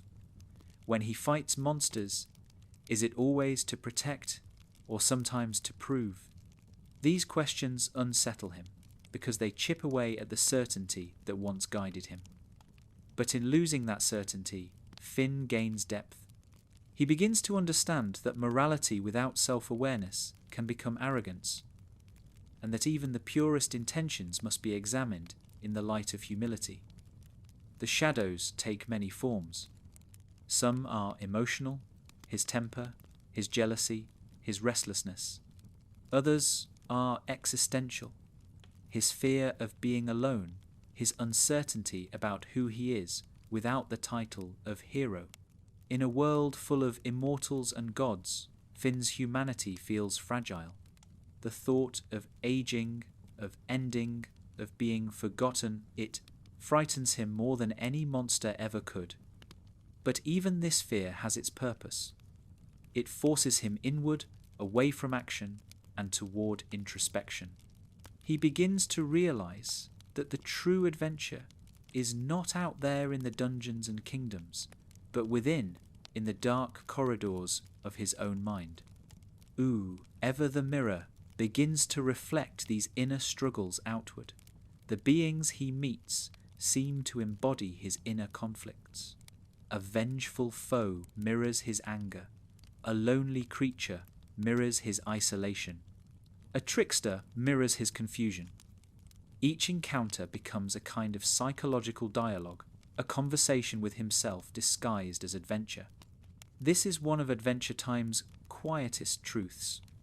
Every monster Finn meets is also a metaphor. The world does not simply give him challenges to conquer. It gives him himself, piece by piece, until he learns to see all of it without turning away. One of the most powerful shadows Finn faces is his need for control. As a child, he believed he could fix anything, that enough effort and love could heal every wound. But the older he gets, the more he sees how limited that power is. He cannot save everyone. He cannot undo history. He cannot make people feel what he wants them to feel. This realization breaks him more than once. But in that breaking, he discovers something profound, that compassion does not mean control. You can care deeply without owning outcomes.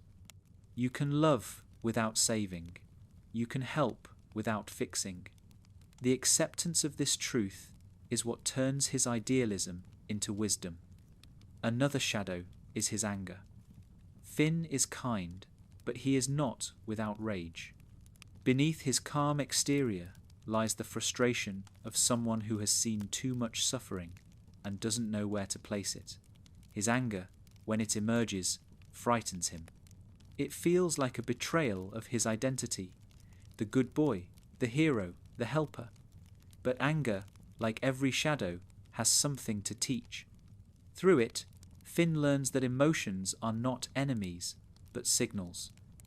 Anger shows him where injustice lives. It pushes him to act, to set boundaries, to acknowledge that kindness does not mean passivity. By embracing this part of himself, he learns a more balanced compassion, one that includes strength as well as softness. Then there is the shadow of loss. Finn's heart, so open to love, inevitably gathers wounds. People leave, things change. The world, no matter how bright, keeps reminding him of impermanence. The temptation to close off, to harden, to stop caring, that is one of his greatest battles. And yet, every time he feels himself withdrawing, he remembers what his experiences have taught him, that the heart's ability to break is also its ability to grow. His sadness, far from weakening him, becomes the source of his empathy. He learns that to carry grief is not to be broken, it is to be human. At times, Finn's shadows take on a voice, doubt. The voice that whispers, "You're not enough. You'll never understand. You'll never fix anything." These thoughts come to him not as enemies, but as reflections of his deepest fear, that his existence has no lasting impact. But Finn, shaped by love and loss alike, eventually learns to sit with that voice rather than fight it. He realizes that the point was never to fix everything, it was to live fully while he could. His doubt, once his tormentor, becomes a teacher. It keeps him humble, reminding him that meaning is made not through certainty, but through sincerity. Facing these shadows transforms Finn's understanding of morality. He begins to see that goodness is not the absence of darkness, but the balance between light and shadow. To be pure is not to be perfect, it is to be whole. His humanity, his flaws, fears, and contradictions are not weaknesses to overcome, but truths to embrace. Through acceptance, he becomes more compassionate toward others. If he can forgive his own complexity, he can forgive the world's. This is the quiet turning point of his philosophy. He stops striving to be good and starts striving to be real. The integration of his shadow also deepens his empathy for those he once called enemies. He begins to see that cruelty often comes from fear, that monsters are just beings who could not face their own shadows. This understanding allows him to love them, not blindly, but wisely. His compassion becomes grounded, no longer naive. He can see darkness without being consumed by it, and light without pretending it erases everything else. Finn becomes what the world of Ooo has always needed, not a saviour, but a witness, someone who sees all things clearly and still chooses kindness. As Finn learns to live with his shadows, a new peace settles over him. He no longer runs from himself, no longer hides his imperfections behind laughter or bravado. The anger, the sadness, the doubt, they all become part of the same song. He learns that wholeness is not achieved through purification, but through inclusion. The parts of himself he once feared become his strength.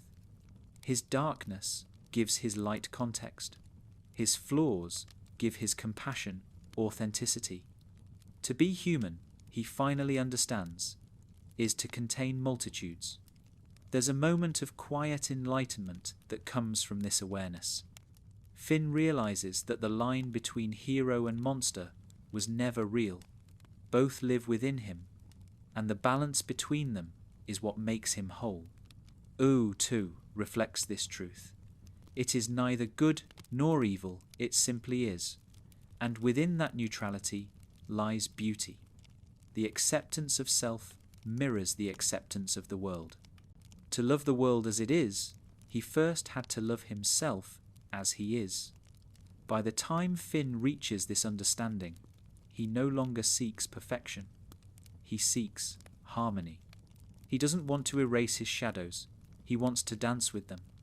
His laughter, once a weapon against fear, becomes an embrace of it. His tears, once a sign of weakness, become the water that nourishes growth.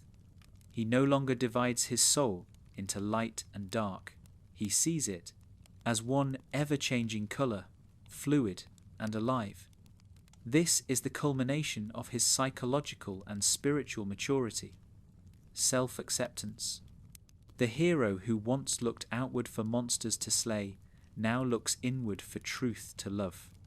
He understands that the greatest act of heroism is not defeating your darkness, but holding it gently and walking forward anyway. In the end, the shadows do not disappear. They walk beside him, quiet and familiar, like old friends. When doubt returns, he smiles at it. When anger stirs, he listens. When sadness rises, he lets it move through him. The world remains strange, imperfect, absurd, but so is he. And that shared imperfection is what binds him to everything else. The shadows of the self are not burdens to banish, but companions on the path toward wholeness. Finn the human, the boy who once fought monsters, becomes the man who understands them because he has faced the one that lives within. There comes a time when even the strongest beliefs begin to tremble. For Finn, that moment feels like standing on the edge of an invisible cliff, the ground of certainty slowly giving way beneath his feet. The world that once seemed full of clear rules and moral anchors begins to dissolve into questions. He has learned to face his fears, to love through pain, to see himself in others. But now he faces the most difficult challenge of all, the realization that there may never be absolute answers. This is not a fall into despair. It is the quiet, necessary collapse that all wisdom passes through. In the beginning, Finn's life is guided by clarity. There are good people to protect, bad things to defeat, friends to love, and adventures to chase. Every problem has a shape, every question a direction. But Ooh, in its mysterious, living wisdom, begins to unravel those patterns. He starts to see that even the purest actions can lead to harm, that even the kindest choices can wound. Morality, once a compass, starts to feel like a map that redraws itself every time he looks away. For a long time, he resists this realization, trying to hold on to the simple equations of his youth. But life in Ooh refuses to stay still. The world keeps changing, and Finn must change with it. This uncertainty first feels like loss. It is not dramatic or sudden. It creeps in slowly, like fog rising over the fields. He begins to doubt not only the world, but himself. The voice inside that once said, "I know what's right," becomes softer, replaced by a whisper that says, "I hope this is right." It is an uncomfortable transition, the shift from confidence to humility. Yet within that discomfort lies the seed of his deepest wisdom, the recognition that certainty is a form of blindness, and that to truly see, one must be willing to doubt. Doubt, for Finn, becomes a kind of teacher. It forces him to question his motives, to re-examine the stories he has told himself about good and evil. It humbles him. Where he once acted out of certainty, he begins to act out of care. The difference is subtle but profound. Certainty seeks to be right. Compassion seeks to be kind. And kindness, unlike righteousness, does not need to win. It only needs to understand. Through doubt, Finn's morality softens, not in weakness, but in grace. There is a quiet bravery in this new way of being. It is easy to fight for what you believe. It is much harder to act kindly when you are not sure. Finn's compassion now comes without guarantees. He helps not because he knows it will work, but because it feels right to try. This shift marks the collapse of his old heroism, the idea that goodness is something you can prove. In its place arises a more mature faith, that goodness is something you live, even when it's invisible. Mirrors this uncertainty. The world becomes stranger the more he understands it. Its logic folds in on itself. Time bends. Morality becomes fluid.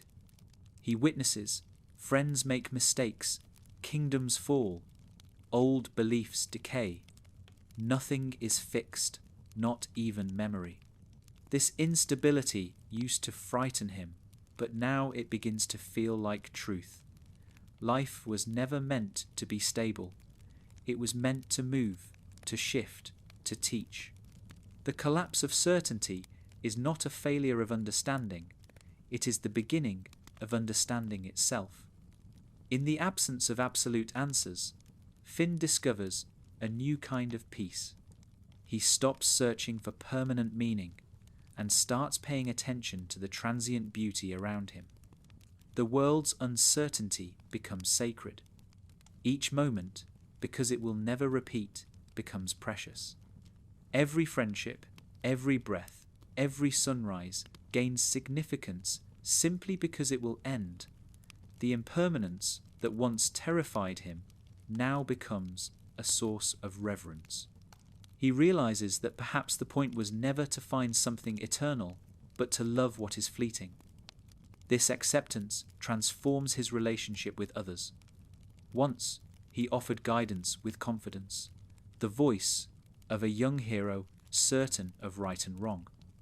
Now, he listens more than he speaks. He learns to hold space for contradictions, to see that different hearts need different truths. The boy who once sought to fix the world now seeks to understand it.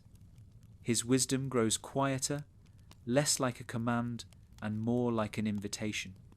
He learns that peace is not found in knowing, but in empathy. The collapse of certainty also brings humility. Finn no longer sees himself as the moral centre of U, but as one small voice among many. He begins to understand that every creature, from gods to candy people, carries its own truth. Even when those truths conflict, they all matter. This realization dissolves the hierarchy that once separated hero from world. He is no longer the saviour looking down on U.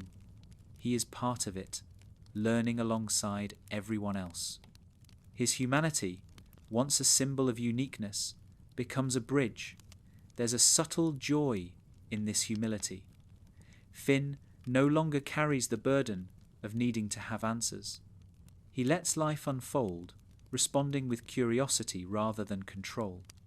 He sees mystery not as a problem to solve, but as a companion to travel with.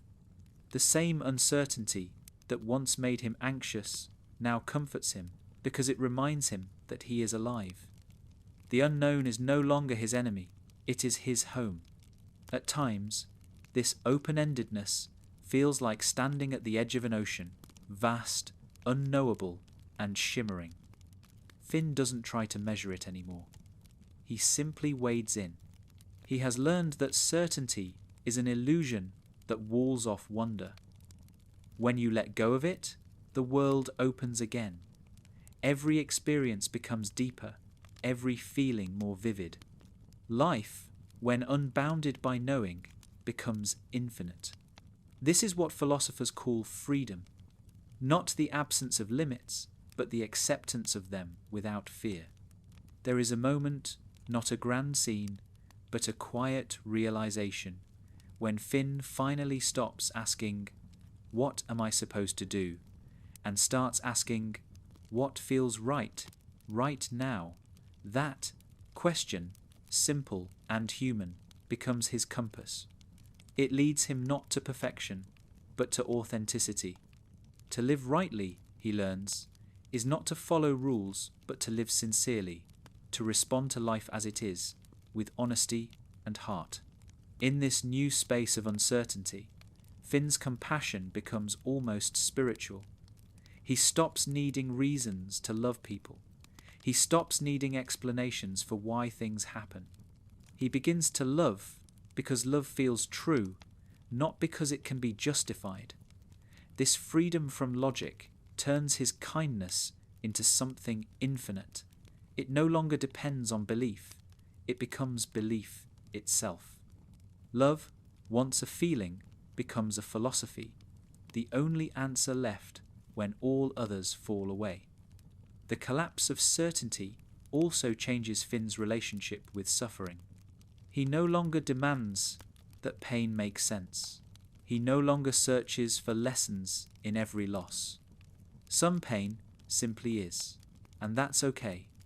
Acceptance does not erase sorrow, but it transforms it. When he allows sadness to exist without resistance, it stops consuming him. It becomes another colour in the spectrum of life, another part of what it means to be. Peace, he realises, is not the absence of pain. It's the presence of compassion within it. By the time Finn embraces uncertainty fully, he has outgrown the need for definitions. Hero, human, good, evil. These words once shaped his identity, but now they feel like tools he no longer needs.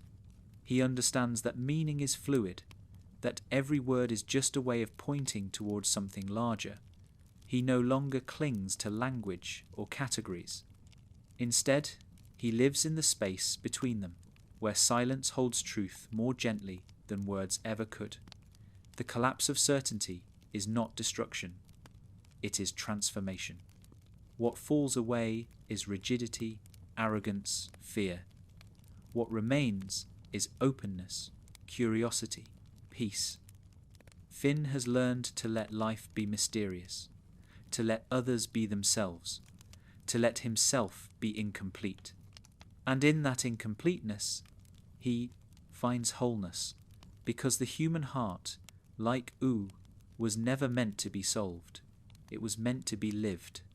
In the end, Finn stands on that invisible cliff again, not afraid this time, but in awe. The ground beneath him is gone, yet he does not fall. He floats. Because he has finally realized that meaning, like gravity, only holds you as long as you cling to it. Let go, and you discover a new kind of freedom, not certainty, but serenity. Finn the human, the boy who once sought answers, becomes the man who has learned to love the questions. Finn's life has been an endless series of lessons. He has learned courage from fear, love from loss, wisdom from failure, and peace from chaos. Yet, as his journey begins to slow, he discovers that all of these lessons point toward one destination: acceptance. Not the passive kind that surrenders to fate, but the deep, living kind that says, "This is the world, and I love it anyway." Acceptance is not the end of his growth. It is the space that holds all growth. It is the stillness that forms after every question has been asked and every battle has been fought. In his youth, Finn believed acceptance was weakness, that to accept something was to give up on changing it. He fought the world, wrestled with his own pain, and tried to bend reality toward his ideals. But the more he fought, the more he realized that not everything needed fixing. Some things simply needed to be understood. Some moments were not meant to be improved, only experienced. Acceptance, he begins to see, is not the opposite of strength. It is its highest form. The path to acceptance begins, as most of Finn's wisdom does, with heartbreak. When people leave, when friendships shift, when love fades, he feels the weight of loss as deeply as anyone can. For a long time, he resists it. He tries to hold on to the people he loves, to the versions of himself he used to be, to the idea that happiness must mean permanence. But life in U does not honour permanence. It changes constantly, reshaping itself without warning. And so, slowly, painfully, Finn learns the truth that every mortal heart must learn, that letting go is not the same as losing. He starts to see that clinging to what was only prevents him from loving what is. Each goodbye becomes a lesson in presence. Every loss becomes a teacher of gratitude. When something ends, he no longer grieves only for what is gone. He celebrates that it happened at all. This small shift from grief to gratitude is the beginning of acceptance. The world does not stop breaking his heart, but it no longer breaks his spirit. He begins to understand that impermanence is not cruelty. It is the way life makes room for beauty. As he grows older, Finn's acceptance deepens from emotional to existential. He begins to see the patterns of creation, destruction, rebirth, as reflections of a larger cosmic rhythm. The Great Mushroom War destroyed humanity, yet from its ashes came new life, new magic, new meaning. Everything in exists in cycles, and Finn realizes that he too is part of that rhythm. His own life is just one beat in an endless song. This recognition doesn't make him feel small, it makes him feel at peace. To belong to the rhythm of things is to never be truly alone. This acceptance extends even to himself. The boy who once demanded perfection from his heart now allows himself to be human, flawed, uncertain, ever-changing. He accepts that he will make mistakes, that he will hurt people and be hurt and learn and try again, that his courage will waver and his faith will falter, and that's okay. Acceptance means not needing to be pure to be good. It means understanding that love, kindness, and wisdom are not permanent states, but practices, things you return to again and again, even when you fail. One of the most powerful shifts in Finn's philosophy is this. He stops confusing peace with happiness. Happiness, he realizes, is fleeting, a feeling that comes and goes like weather. Peace is something else entirely. Peace is the quiet space beneath all emotion, the foundation that remains no matter what the heart feels. When he accepts that life will contain both joy and sorrow, both laughter and grief, he no longer chases happiness. He simply allows life to flow through him. This surrender does not make him passive, it makes him alive. Acceptance also changes how Finn relates to time. When he was young, time was an enemy, something to fight against, something that took people away. But as he matures, he begins to see time as a gift. It gives meaning to moments. It turns experiences into memories, love into legacy. The brevity of life becomes sacred. If everything lasted forever, nothing would matter. It is because things end that they shine. And so, instead of mourning the passage of time, Finn starts to treasure it. Every sunset, every laugh, every goodbye becomes a small prayer of thanks. Oo, as always, reflects his inner transformation. The land, once a chaotic battlefield, seems gentler now, not because it has changed, but because Finn has. The monsters still exist, the mysteries still abound, but he no longer meets them with tension. He meets them with curiosity, even affection. The world's unpredictability, once a source of fear, now feels like conversation. He begins to see beauty not in stability, but in motion, in the way clouds drift, people grow, and seasons turn. To accept the world, he realizes, is to love its movement. The path to acceptance also reshapes his understanding of destiny. When he was young, he believed he had one, that he was meant to be a hero, to save Oo, to fulfill some great purpose.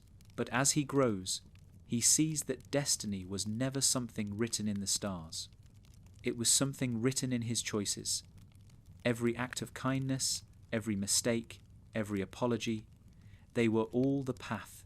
There was no prophecy, no divine plan, just a boy who kept saying yes to life. That realization is liberating. It frees him from pressure, from judgment, from the need to be extraordinary. He no longer strives to matter, he simply lives. Acceptance also teaches him how to forgive, not just others, but himself. There are moments he wishes he could undo, words spoken in anger, choices made in confusion, opportunities missed. But he learns that guilt, when carried too long, becomes another form of attachment. To accept himself fully, he must forgive the past. He begins to see forgiveness not as forgetting, but as releasing the need to be perfect. The past remains, but it no longer defines him. He can love the person he was and the person he's becoming all at once. Through this forgiveness, Finn's relationships deepen. He no longer needs people to be what he wants them to be. He allows them to exist as they are. His love becomes gentler, his friendships quieter but truer. He no longer demands permanence from anyone. He simply enjoys their company in the moment, knowing that is enough. When someone leaves, he lets them go with gratitude instead of grief. He understands now that nothing is truly lost, it just changes form. By now, Finn's philosophy of acceptance touches everything he does. He moves through Oo with ease, as if in harmony with an invisible rhythm. When challenges arise, he meets them calmly. When joy comes, he welcomes it without clinging. When pain returns, he greets it like an old friend. This is not resignation, it is mastery, the mastery of self that comes from surrendering to what is real. He no longer fights the tide, he floats with it, trusting that the current will take him where he needs to go. There is something sacred in this stillness. Finn has learned that acceptance is not the end of action, it's the beginning of wisdom. To accept the world does not mean to stop caring. It means to care without needing control, to act without demanding reward, to love without insisting on forever. Acceptance transforms every moment into grace, even the painful ones. It allows him to live without resistance, to experience life in its full spectrum, from laughter to silence, from sunlight to shadow. By the time Finn reaches this place, the boy who once raced into battle has become something quieter, a presence. He no longer needs to define himself by action or title. His being is enough. He looks at Oo, the strange, beautiful, broken world that shaped him, and feels only gratitude. The world has given him everything: pain, love, confusion, meaning. And now, finally, peace. He understands that life was never meant to be solved or conquered. It was meant to be accepted, to live, to feel, to forgive, to let go. That is the truest adventure. In the end, Finn the human does not transcend the world. He becomes one with it. He accepts it as it is, messy, miraculous, absurd, and alive. And in doing so, he accepts himself. His journey, full of victories and failures, leads him not to a grand revelation, but to a quiet truth, that peace is not found at the end of the path, but in every step along it. Finn smiles, breathes, and finally lets the world be enough. Growth, for Finn, was never something he planned. It was something that happened between adventures, in the quiet hours, in the silences between laughter, in the moments when he stopped trying to be anything at all. The boy who once measured his worth through battles and bravery eventually learns that the truest kind of growth is invisible. It doesn't shout or declare itself. It happens slowly, like sunlight filtering through leaves, until one day you realize the world hasn't changed, you have. Finn's growth is not the story of triumph, but of gentleness. When he was younger, change felt like loss. Each shift in his life, each goodbye, each mistake, each discovery came with pain. He fought against it, trying to hold on to the things that made him feel secure. The idea of being a hero, of being needed, of being good.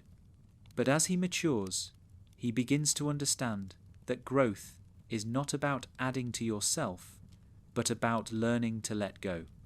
To grow, he must loosen his grip on what he once thought he needed, certainty, control, even identity, and allow life to move through him. The first lesson in this quiet wisdom is patience. Finn learns that nothing blooms overnight. The people around him, Jake, PB, Marceline, each evolve in their own ways, at their own pace. He watches kingdoms rise, relationships shift, and entire eras end. The young Finn might have tried to stop time, to preserve what he loved, but the older Finn sees beauty in change itself. He realizes that time isn't an enemy, it's a teacher. Growth requires waiting, not passively, but with faith. The world ripens in its own rhythm, and so does the heart. There's a stillness in this stage of his life. The adventures are fewer now, the urgency softer. Finn spends more time listening, observing, being. He finds wisdom not in grand quests, but in small acts. Helping someone without being asked, comforting a friend, sitting by the river and watching the current flow. The simplicity of these moments reveals a truth he once overlooked, that wisdom does not come from knowing more, but from needing less. The quieter his mind becomes, the more clearly he sees the interconnectedness of everything. Growth, he realizes, is not climbing higher, it's sinking deeper into understanding. Finn's wisdom is not the wisdom of scholars or kings. It's the wisdom of the heart, the kind that is earned through living. He knows now that strength and vulnerability are not opposites, but partners. That love and loss are the same thread woven through different colours. That peace is not something you reach, but something you return to, again and again. These are not ideas he can explain easily. They are things he feels in his bones. The lessons of life have become part of his being, like roots beneath the soil, unseen, but holding everything together. The quiet wisdom of growth also teaches him humility. When he was young, he wanted to change the world. Now, he understands that the world was never waiting to be changed, it was waiting to be understood. Every creature, every kingdom, every strange corner of Ooo holds its own kind of truth. He no longer believes his perspective is the only one.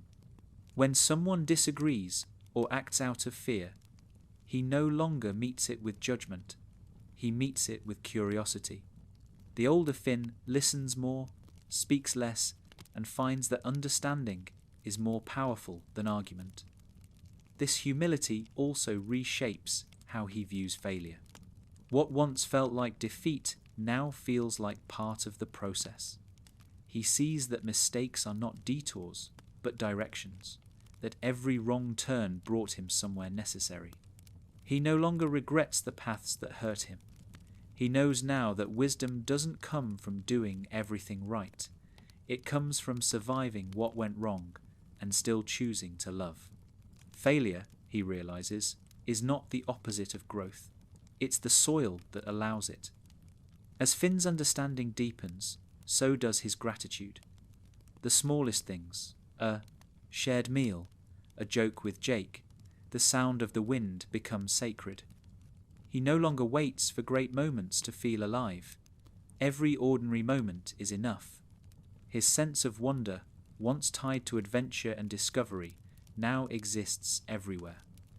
The world is still strange and chaotic, but instead of trying to master it, he marvels at it. That simple joy, the kind that arises without reason, becomes his quiet enlightenment. This is the stage where Finn begins to resemble the elders he once admired, wise, patient, and at peace, but never distant. His wisdom doesn't separate him from others, it brings him closer. He meets people where they are, with kindness instead of correction. He no longer needs to teach through words, his presence itself becomes teaching. He radiates calm, not because he has escaped suffering, but because he has learned to hold it gently.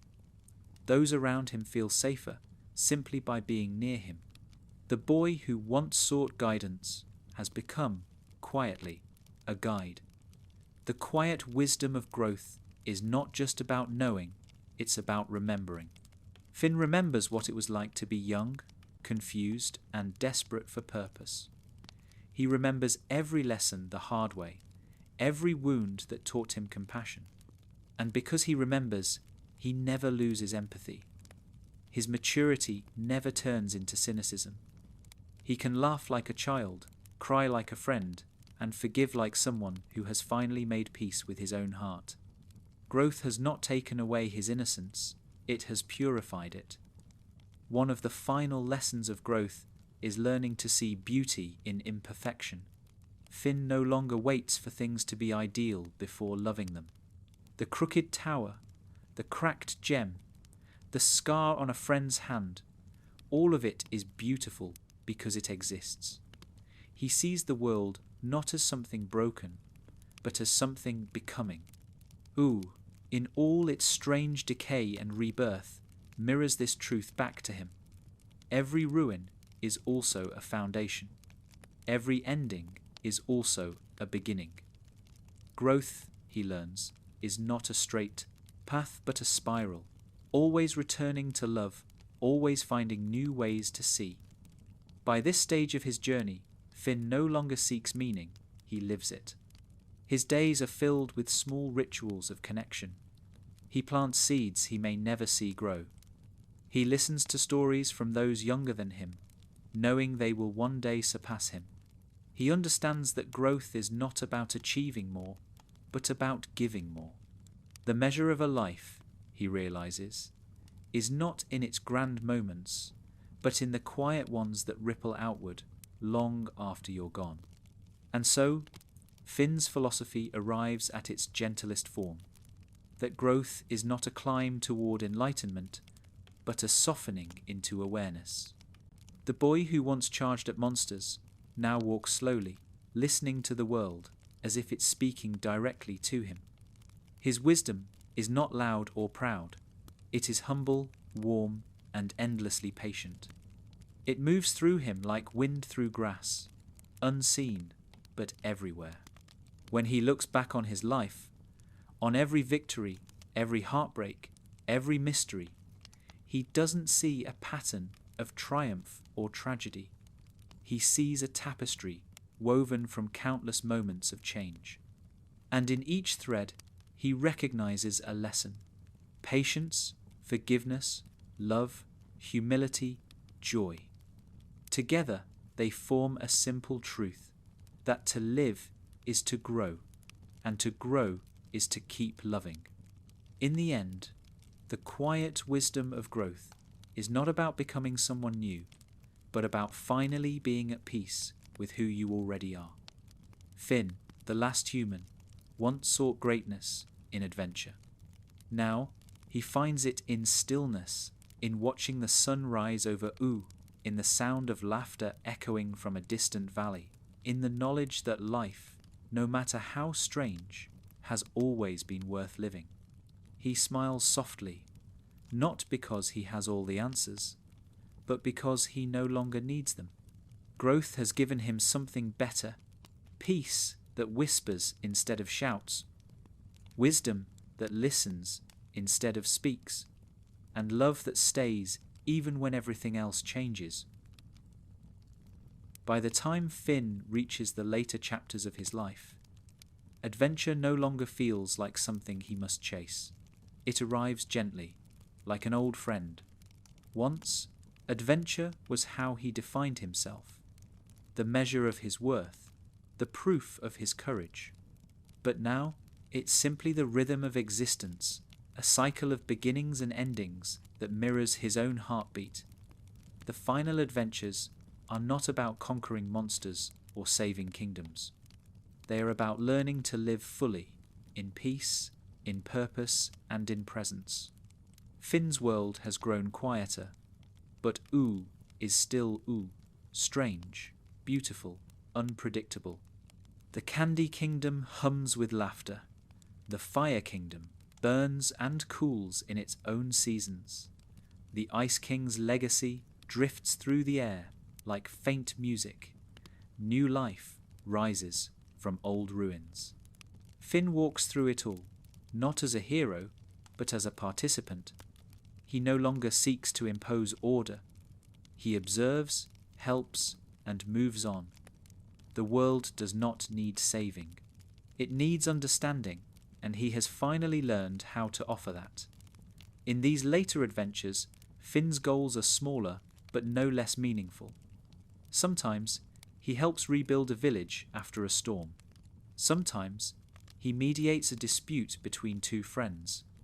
Sometimes, he just walks, listening to the sounds of Ooo, the rustling of leaves, the hum of distant magic, the faint echo of laughter that reminds him of earlier days.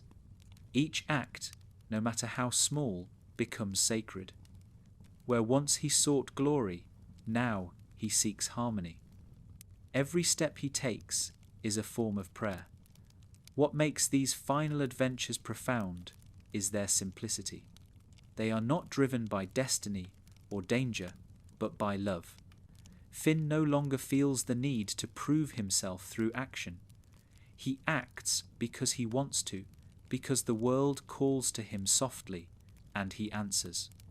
Adventure has become an act of communion, a conversation between himself and existence. It's not about what he gains, but what he gives. His attention, his care, his presence. This shift from conquest to connection marks the true culmination of his philosophy. There are moments, of course, when echoes of the past return.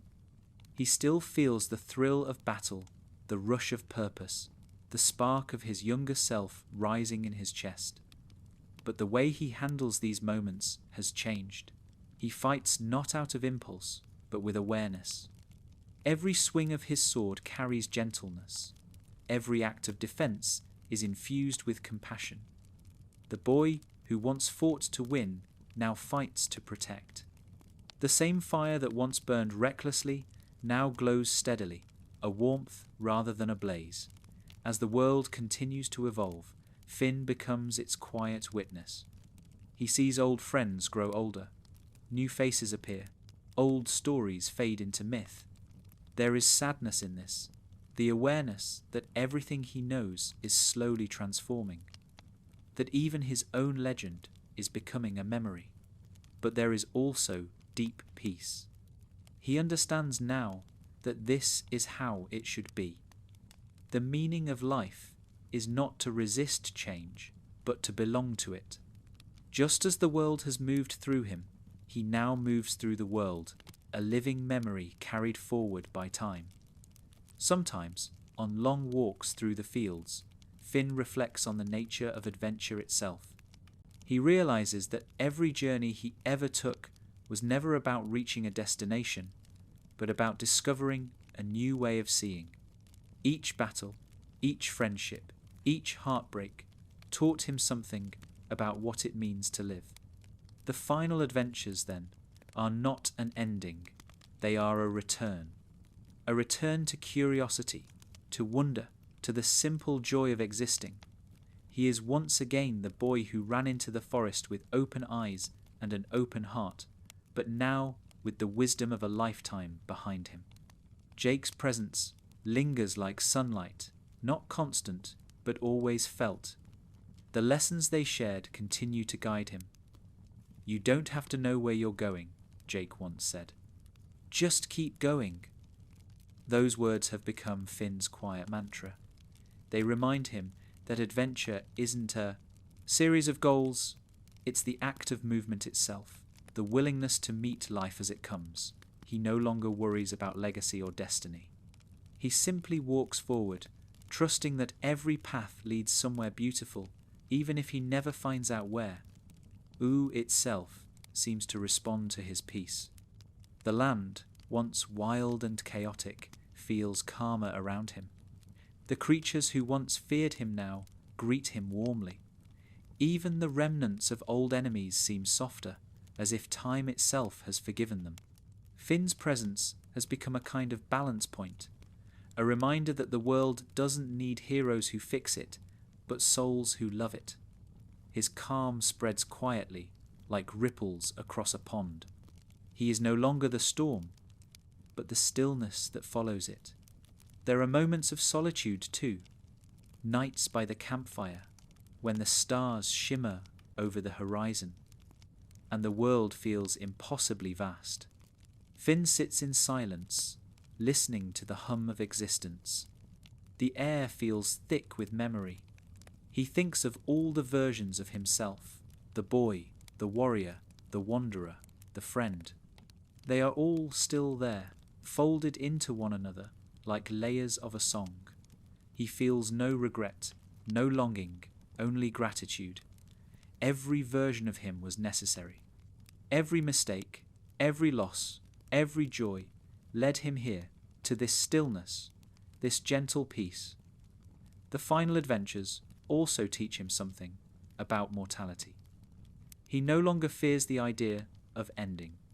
Death, to him, feels less like a wall and more like a doorway, another step in the rhythm of change. He doesn't seek it, but he doesn't dread it either. He understands that everything he has loved, every friend, every tree, every sunrise, will continue in some form. His story is just one thread in the vast tapestry of Ooo, and that thought comforts him. To exist at all, even briefly, is enough, and yet the world still surprises him. Even in peace, there are moments of wildness, flashes of joy that make him laugh until he cries. A strange creature crossing his path. A new melody sung by Bimo. A sudden rainstorm that soaks him to the bone. These moments remind him that adventure never truly ends. It only changes shape.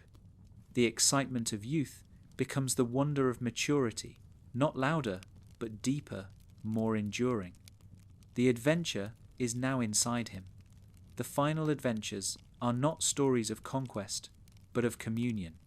Finn's purpose is no longer to save Ooo, but to be part of it, to live among its mysteries with kindness and curiosity. Every person he meets, every life he touches, becomes part of his legacy. Not because he changes them, but because he sees them, truly sees them, as reflections of the same light that lives within him. His heroism has become invisible, quiet, compassionate, ever-present. As he walks into the horizon, the landscape glows in soft colour. the same surreal beauty that has always defined Ooo. The air hums gently. The world feels alive, aware, as if watching him with affection. Finn smiles, not out of triumph, but contentment. There is nothing left to prove, nothing left to fix, nothing left to chase. The adventure continues, as it always has, in every breath, in every sunrise, in every act of love that keeps the world alive. The boy who once set out to find meaning in the world has become the man who carries meaning within him. His final adventures are not the end of his story, they are its fulfillment. Every lesson, every wound, every joy has led to this quiet understanding that life, in all its strangeness and impermanence, is enough. And so, Finn the human, once the restless adventurer of Ooo, walks on, not toward a destination, but with it. The adventure is no longer outside of him. It is his heartbeat, his breath, his very being. For as long as Finn can remember, the word human has meant both everything and nothing. It was his title, his mystery, and his isolation, a reminder that he was different from the world he lived in. When he was younger, being human felt like a question that needed answering. What did it mean? Why was he the only one left? Was there a purpose to his existence in a land built from magic, candy, and ghosts of the old world? But as his journey unfolds, Finn discovers that the legacy of humanity is not found in answers. It is found in the way he lives, loves, and changes the world around him. From the beginning, Finn's humanity stands out in Ooo. While others are shaped by magic, he is shaped by mortality, by the knowledge that he can bleed, age, and die. That fragility once frightened him. Surrounded by beings who could transform, regenerate, or live forever, he often felt small. But it is precisely that smallness that gives his life meaning. The finite nature of human existence makes every act matter more. Every choice is precious because it cannot be undone endlessly. Every word, every friendship, every goodbye carries weight. Finn begins to see that mortality is not a limitation. It is the foundation of meaning itself. The creatures of Ooo, for all their wonder, often forget this. Immortality dulls their sense of urgency. Power shields them from consequence. They drift through ages, detached from the passing of time.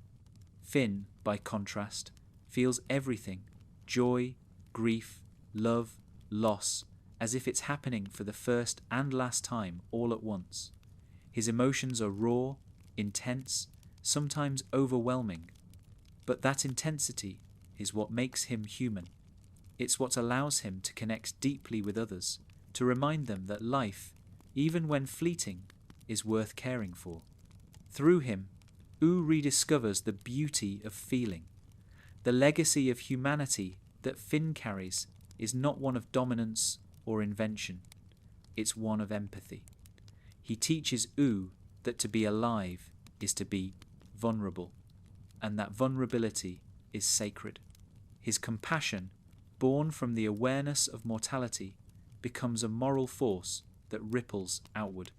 Even beings who cannot die, like Princess Bubblegum, Marceline, or the elemental spirits, are changed by his example. He shows them that courage is not the absence of fear, but the decision to love despite it. That heroism is not the triumph over death, but the acceptance of it. As Finn matures, his humanity becomes something he no longer needs to define. It simply is. It lives in the way he reaches for others, in the way he forgives, in the way he keeps moving forward even when the world makes no sense. The more he accepts his impermanence, the more he becomes part of everything around him.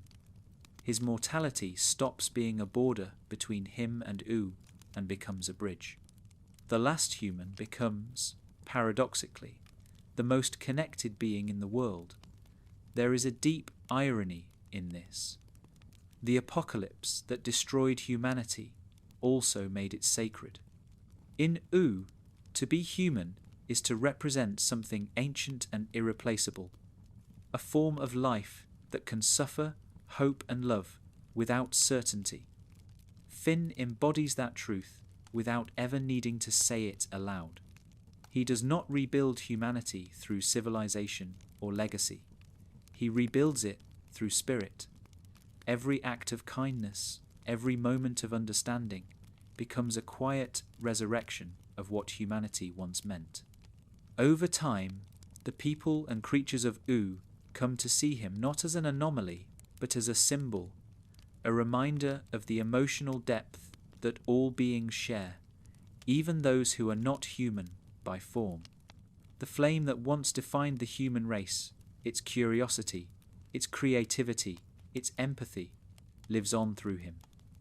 The last human carries not just the memory of a species, but its essence. And through his relationships, that essence spreads.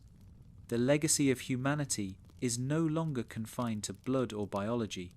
It becomes a state of heart. This shift is perhaps most visible in the way U itself changes around him. The kingdoms that once stood apart begin to collaborate. Creatures that once feared one another learn to coexist. This is not because Finn imposed peace, but because he embodied it. His humanity becomes contagious, a quiet influence that ripples through others. When people see the way he lives, they begin to believe that compassion is possible, that understanding is worth striving for.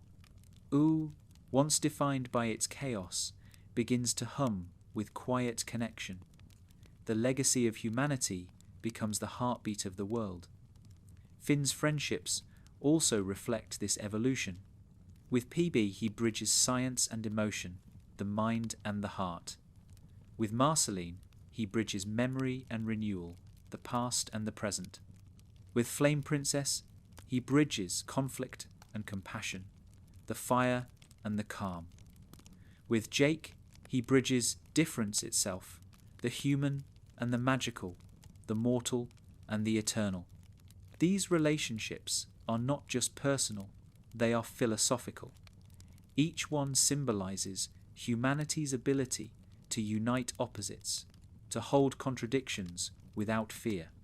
Through Finn, U learns what the human heart was always best at: connection. There are moments when Finn wonders whether his humanity will vanish with him. Will U remember what it meant to be human? Will the feeling fade when he is gone? But even these questions fade into peace. He realizes that humanity was never about the species, it was about the spirit. As long as love exists, as long as compassion survives in any form, humanity endures. The faces may change, the forms may differ, but the essence, the impulse to care, cannot be erased. Humanity, he realizes, was never lost. It simply transformed.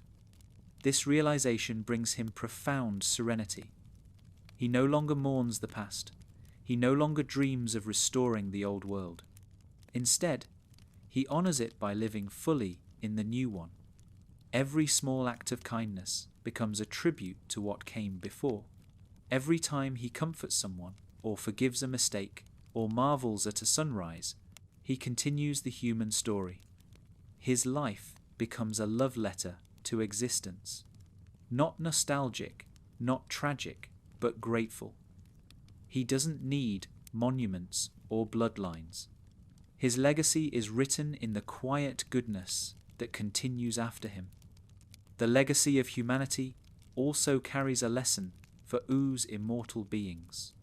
It reminds them that eternity without change is stagnation. That perfection without imperfection is lifeless. Finn shows that to live well is not to escape suffering, but to find meaning within it. His mortality teaches immortals how to cherish time. His softness teaches warriors how to rest. His humility teaches rulers how to listen. In him, the finite and the infinite finally meet, and both are transformed. As Finn grows older, he becomes less concerned with what it means to be human and more concerned with what it means to be alive. The distinction dissolves. Humanity, he realizes, is just one expression of the same universal spirit that animates everything, from the smallest blade of grass to the grandest cosmic entity. To be human is to participate consciously in that life, to look at the world and say, I see you and I care. That awareness, that tenderness, is what makes consciousness sacred. There's a gentle beauty in how quietly this understanding arrives. There is no revelation, no grand speech, no symbol carved into stone. It comes to him during an ordinary moment, perhaps while tending a fire, or watching Bimo hum a tune, or seeing light scatter through morning fog. He feels it then, that he was never alone in his humanness. Everything in U, the air, the earth, the stars, has shared in it all along. Humanity was never something he had to represent. It was something he had to recognize in everything. And so, Finn's legacy becomes inseparable from the world's. When people speak of him, they don't just remember the battles or the adventures. They remember the way he made them feel, understood, valued, loved. His laughter, his kindness, his willingness to listen, these become the living fossils of humanity. Through him, the human spirit finds a second life, not in monuments, but in moments. In the end, Finn the human is no longer the last of his kind. He is the continuation of something timeless, the human capacity for love, growth, and understanding that transcends the limits of species or history. His legacy is not about restoring what was lost, but about proving that it was never truly gone. Because in every act of kindness that endures after him, in every song sung in remembrance, in every being who chooses to care even when it hurts, the story of humanity continues. And in that continuation, Finn finds his greatest peace. By the time Finn's story begins to fade into legend, there are no crowns on his head, no monuments in his name, no final battle to mark the end. The meaning of his life, like everything in U, is quieter than that, not written in history, but in the spaces between it. The boy who once ran headlong into every mystery has lived long enough to realize that the mystery was never meant to be solved. It was meant to be lived. And so, in the twilight of his journey, Finn begins to understand what his story was truly about. It was never about victory. It was never about destiny. It was about what it means to be alive, to love, to lose, to learn, and to keep going anyway. Every laugh, every tear, every scar and sunrise has been part of one long meditation on existence itself. Finn the human, the last of his kind, becomes something more universal, a reflection of every being who has ever asked, "Why am I here?" At first, that question used to burn inside him. He wanted answers, purpose, definition. But U never gave him those things directly. It gave him experiences, strange, beautiful, often painful, and through them Finn found his own meaning. What he learns, in the end, is that meaning is not discovered in the world. It is created through how we live in it. Every act of kindness, every moment of courage, every choice to care becomes a way of saying, "This matters." Meaning is not something you find, it's something you practice. Finn's understanding of the world has always been emotional before it was intellectual. He never needed philosophy in words. He lived it through feeling. In his youth, he believed being a hero meant doing great things. As he grew, he learned that being good meant something quieter, staying kind in a world that doesn't promise kindness back. Now, in his later years, he sees that the meaning of life is not found in grand gestures at all, but in presence. To be fully here, in joy, in sorrow, in stillness, that is enough. He thinks often about the word human. It used to feel like a limitation, but now it feels like a blessing. To be human is to be aware of time, to know that everything ends, and to love anyway. It is to laugh knowing the sound will fade, to reach out even when you might be hurt, to keep moving forward when the road is uncertain. Finn has lived that truth completely. His humanity is not just in his body, it's in his heart, in his ability to connect, to empathize, to forgive. In that sense, the meaning of being Finn is the meaning of being alive. He also realizes that identity, like everything else, changes. There is no fixed Finn, only a flowing continuity of selves. The boy, the adventurer, the friend, the wanderer, all are versions of him, each shaped by love and time. To cling to one would be to deny the others.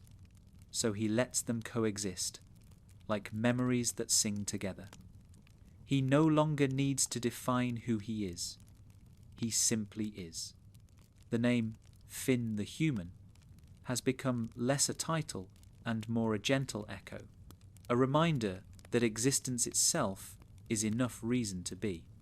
The wisdom he has gathered is simple, but not shallow, that love is the only thing that truly survives us.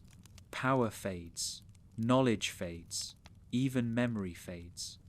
But love, the act of reaching out, of caring for others, endures in ways we can't measure. Every person Finn has ever touched carries a piece of that love forward. In this way, his meaning expands beyond his life. The story of Finn is not about what he accomplished, but about the kindness that continues to ripple outward long after he is gone. Sometimes he still wonders what the universe is, why it exists, where it's going, whether anything lies beyond it. But those questions no longer haunt him, they comfort him.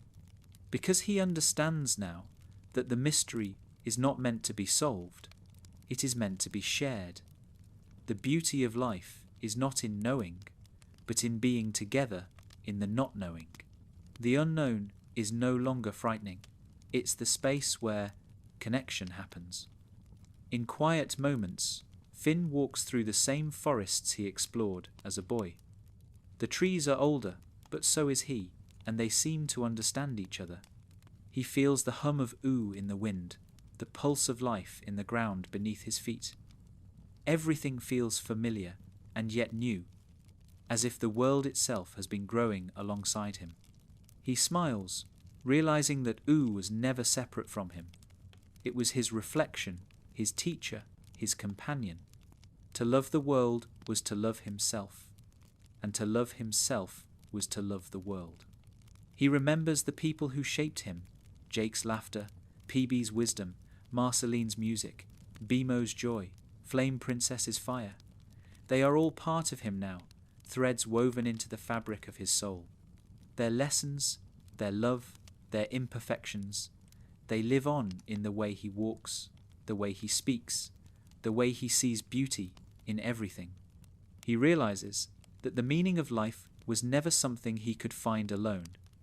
It was something built through connection. We are made of each other, and that, he thinks, is the most human truth of all. The meaning of being Finn, then, is not heroic, not tragic, not grand. It is tender. It is the acceptance that life is both fleeting and infinite, both ordinary and miraculous. It is the willingness to live with an open heart even when that heart breaks. It is the quiet courage to look at the world, strange, absurd, sometimes cruel, and say, I love you anyway. That is what Finn has been saying, in one way or another, his entire life. As night falls over ooh, the stars shimmer like they always have. Finn lies back and watches them, feeling the same awe he felt as a child. He knows he will not see them forever, but the thought no longer fills him with sadness. Instead, it fills him with gratitude. To have seen them at all, that is enough. He understands now that existence is not measured in how long it lasts, but in how deeply it is felt. His life, full of light and shadow, has been enough. When others speak of him, if they speak of him at all, they might call him a hero. But the truth is gentler. Finn was not great because he fought evil, but because he never stopped believing in good. His strength was not in his sword, but in his heart. His courage was not in facing monsters, but in staying kind after meeting them. His meaning, in the end, is not about what he did, but about who he became. A soul at peace in a world that never stopped changing. The meaning of being Finn is the meaning of being alive, to grow, to feel, to forgive, to keep loving, even when you don't have to be here, fully, while you can. And when his story finally drifts into the quiet, when Wu keeps turning without him, his presence will remain, not as a legend, but as a feeling. The wind that carries laughter across the plains. The warmth between friends. The peace in knowing that even in endings there is continuity. Because Finn the human was never just a person. He was the reminder that life, no matter how small or strange, is beautiful, and that to live it with love is enough.